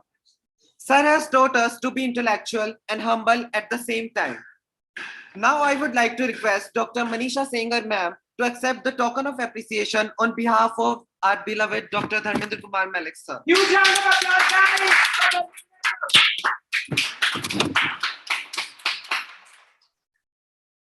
I request everyone to observe 2-minute silence for our beloved teacher and pray for his deceased soul.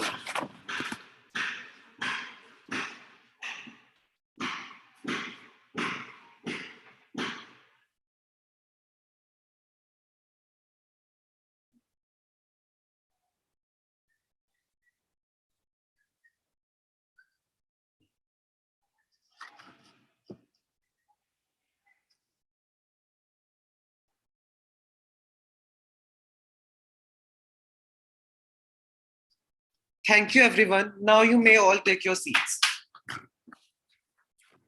Next is our dynamic and enthusiastic founder convener, Dr. Manisha Sengar, ma'am, Associate Professor, Department of Zoology. Thank you, ma'am, for always having our back. It's really admirable how you lead and manage everything so efficiently.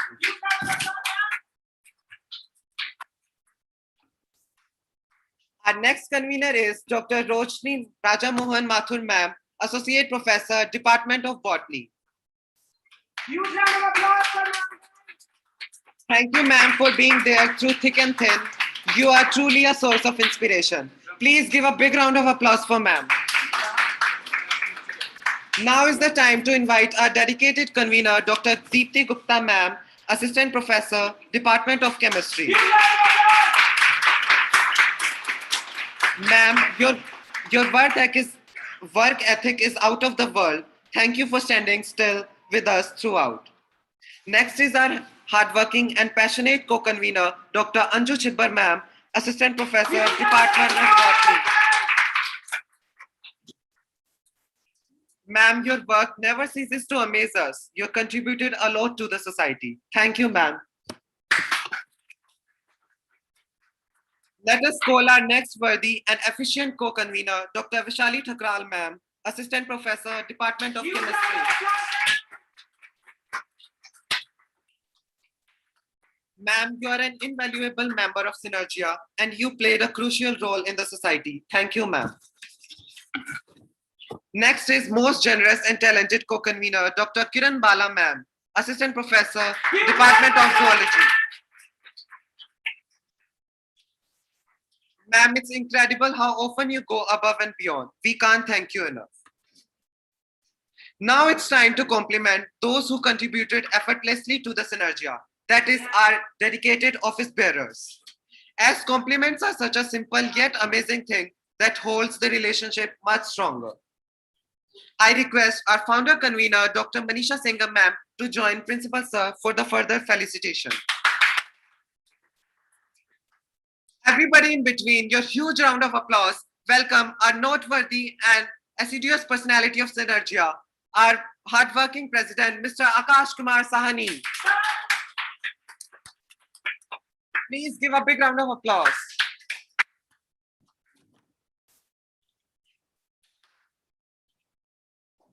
Now let's have our hardworking, ardent, passionate Vice President, Mr. Vikram Kamlesh Sarawat. Vikram, it's amazing to see you manage a bazillion things in a short time.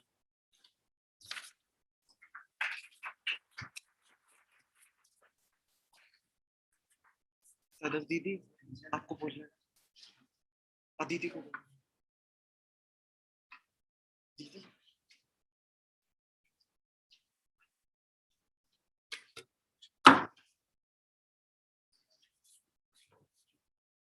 Following up, everybody welcome diligent, brilliant, and resourceful personality of Synergia, our secretary, Mr. Ankur Bhardwaj.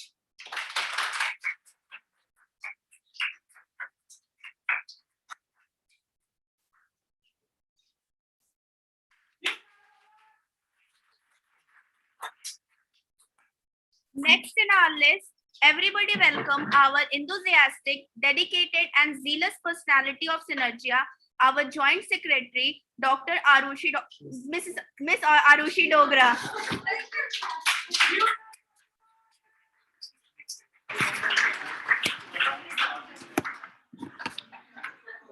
Everybody with huge round of applause, welcome our gracious, elegant,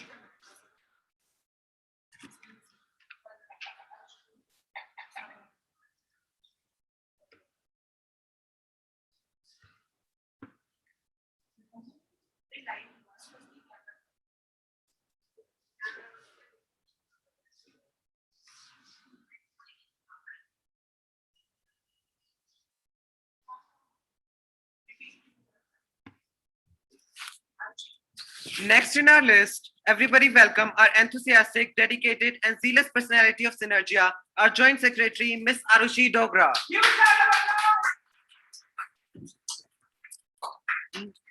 Next, with huge round of applause, welcome our talented Cultural Secretary of Synergia, Miss Manika Chauhan. Please give a big hand.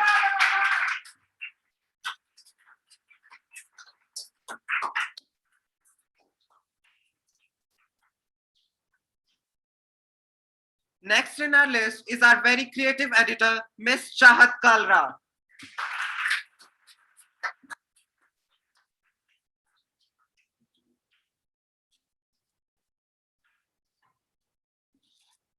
Following her are the creative technical heads, Anshul Jalania and Miss Pavitra Nanda.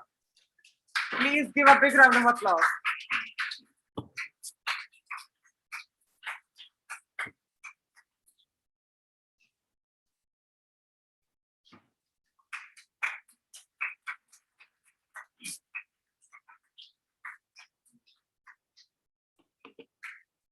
Thank you, Manisha ma'am, for joining. Now we would be felicitating the fervent council members of Synergia, who underlying efforts and coactions along with the office bearers has yielded the fruitful results.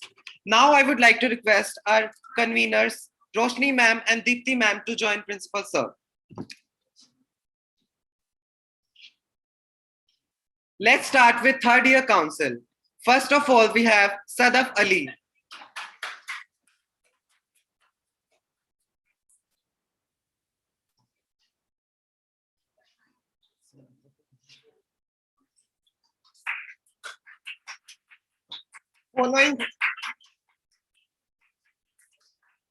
Following her is Tanish Valecha.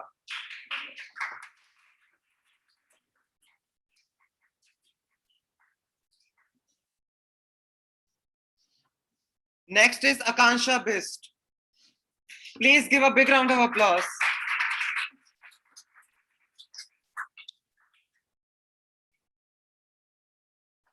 It's time for second year council now. First of all, we have Sapna Chaudhary.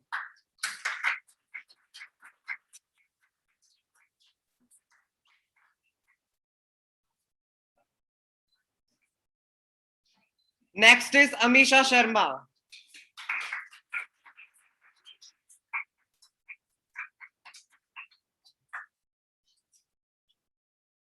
Following her is Sonika Arjaria.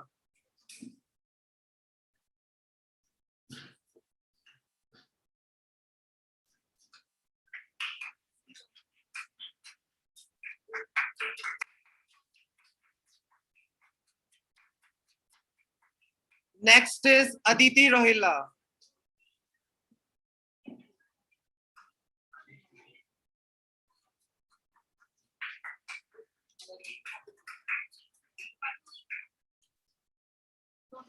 Thank you, ma'am. Thank you, ma'am. Now I would like to request Dr. Vishali ma'am and Dr. Anju ma'am to join Principal Sir. It's time for our first year council now. First of all, we have Vishal Sharma. Please give a big round of applause.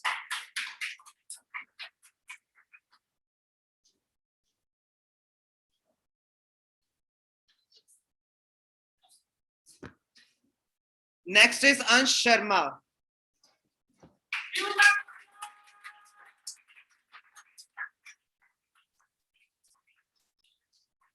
Following him is Nyashi Anand Srivastava.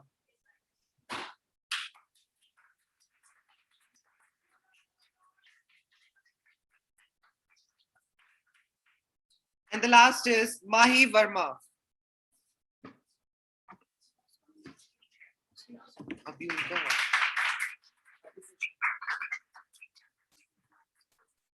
Some of our sedulous council members worked efficiently in a very short stretch of time and came up with a heavenly and magnificent magazine. Therefore, to admire their invaluable contribution, we are honoring them with the certificate of appreciation. And they are Vikram Kamlesh Shahrawat, Student Editor-in-Chief.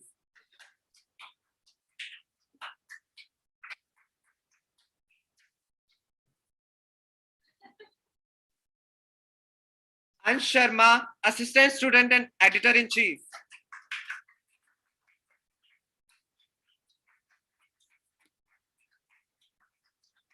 Vishal Sharma, Designing Head.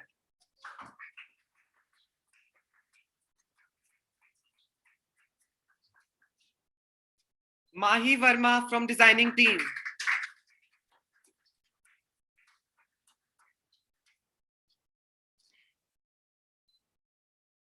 Nyashi Anand Shrivastava from designing team.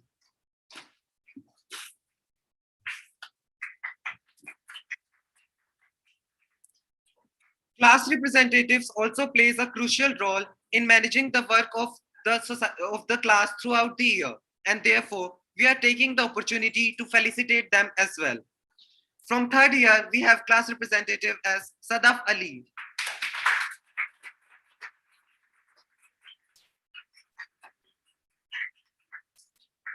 From second year, we have Vikram and Manika.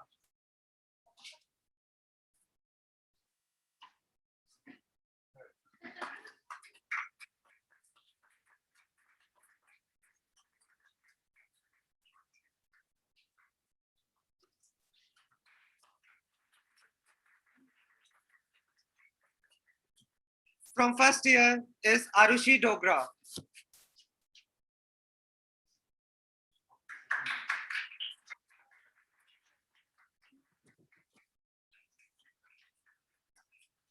At last, we are honoring Alma Kunnat of BSc Life Science third year for her gracious performance in today's event.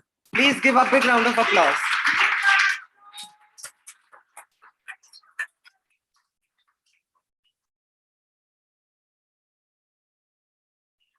Thank you, sir. Thank you, ma'am.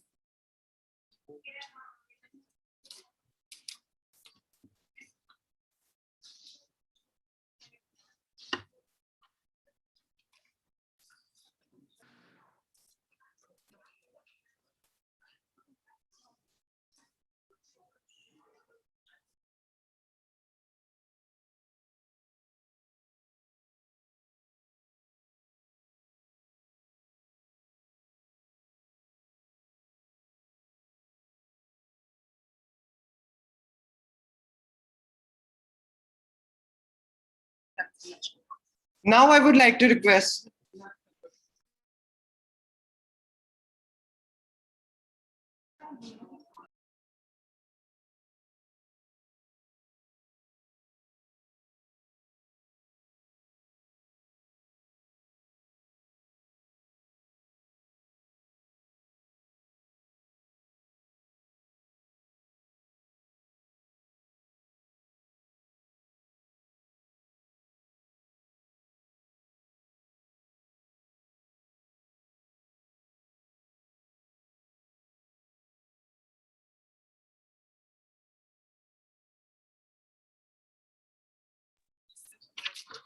Now I would like to call our magnificent, gracious co-convener, Dr. Kiran Bala ma'am, to present greetings for the entire society. Huge round of applause for Kiran ma'am. Huge round of applause, council. Over to you, ma'am. Thank you, Vikram. Thank you, Vikram. Good afternoon, everyone. I, Dr. Kiran Bala, co-convener of Synergia, wish sincerely thanks our principal, sir, Professor Rajiv Agarwal, who has been a constant guiding force, pillar of strength and motivation for all of us. I indebted Dr. Manisha Sengar ma'am, the teacher in charge of zoology department and founder convener of Synergia, who has always been very supportive, cooperative us in each and every event organized throughout the year. Thank you so much, ma'am, for your constant support, motivations, and being a guiding lamp to fulfill the journey 2020 to 21. I also thanks to all my seniors and colleagues for their teamwork and support. Last, the students of life sciences have worked very hard to achieve the goal in front of them, that their teamwork and dedication needs a big round of applause. My best wishes for you all for your future endeavor. Thank you all.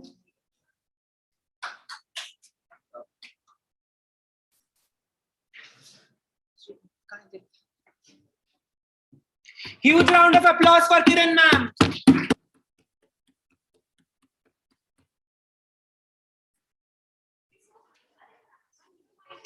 Now I would like to call Ansh Sharma to officially conclude the event with vote of thanks. Over to you, Ansh, please. Good afternoon, everyone. First of all, I would like to thank Almighty God for making today's event a resounding success. On behalf of Life Science Fraternity Deshbandhu College, I would like to extend my heartiest thanks to our Honorable Chief Guest, Dr. S.K. Varshne, Advisor and Head, International Cooperation, Department of Science and Technology, Government of India, who despite his busy schedule has found time to grace this occasion. Wholeheartedly, I must thank our principal, sir, Professor Rajiv Agarwal, a humble person who is an inspiration to all. I would also like to thank Dr. Roshni Raja Mohan Mathur and Dr. Manisha Shengar ma'am, Dr. Kiran Bala ma'am, Dr. Vaishali ma'am, Dr. Anju Chhipar ma'am, and all the faculty members of Department of Geology, Botany and Chemistry for their support and guidance for organizing such an event. We have been fortunate enough to get the support of teachers and non-teaching staff of departments and all the participants for giving their precious time and making this event successful. A special thanks to Monica Bajaj ma'am for their technical assistance. Thank you everyone. Have a nice day. Just before final concluding the event, we have someone here. I would like to invite Dr. Aditya Saxena, sir, IQAC coordinator, to share a few words. Round of applause, sir. Over to you,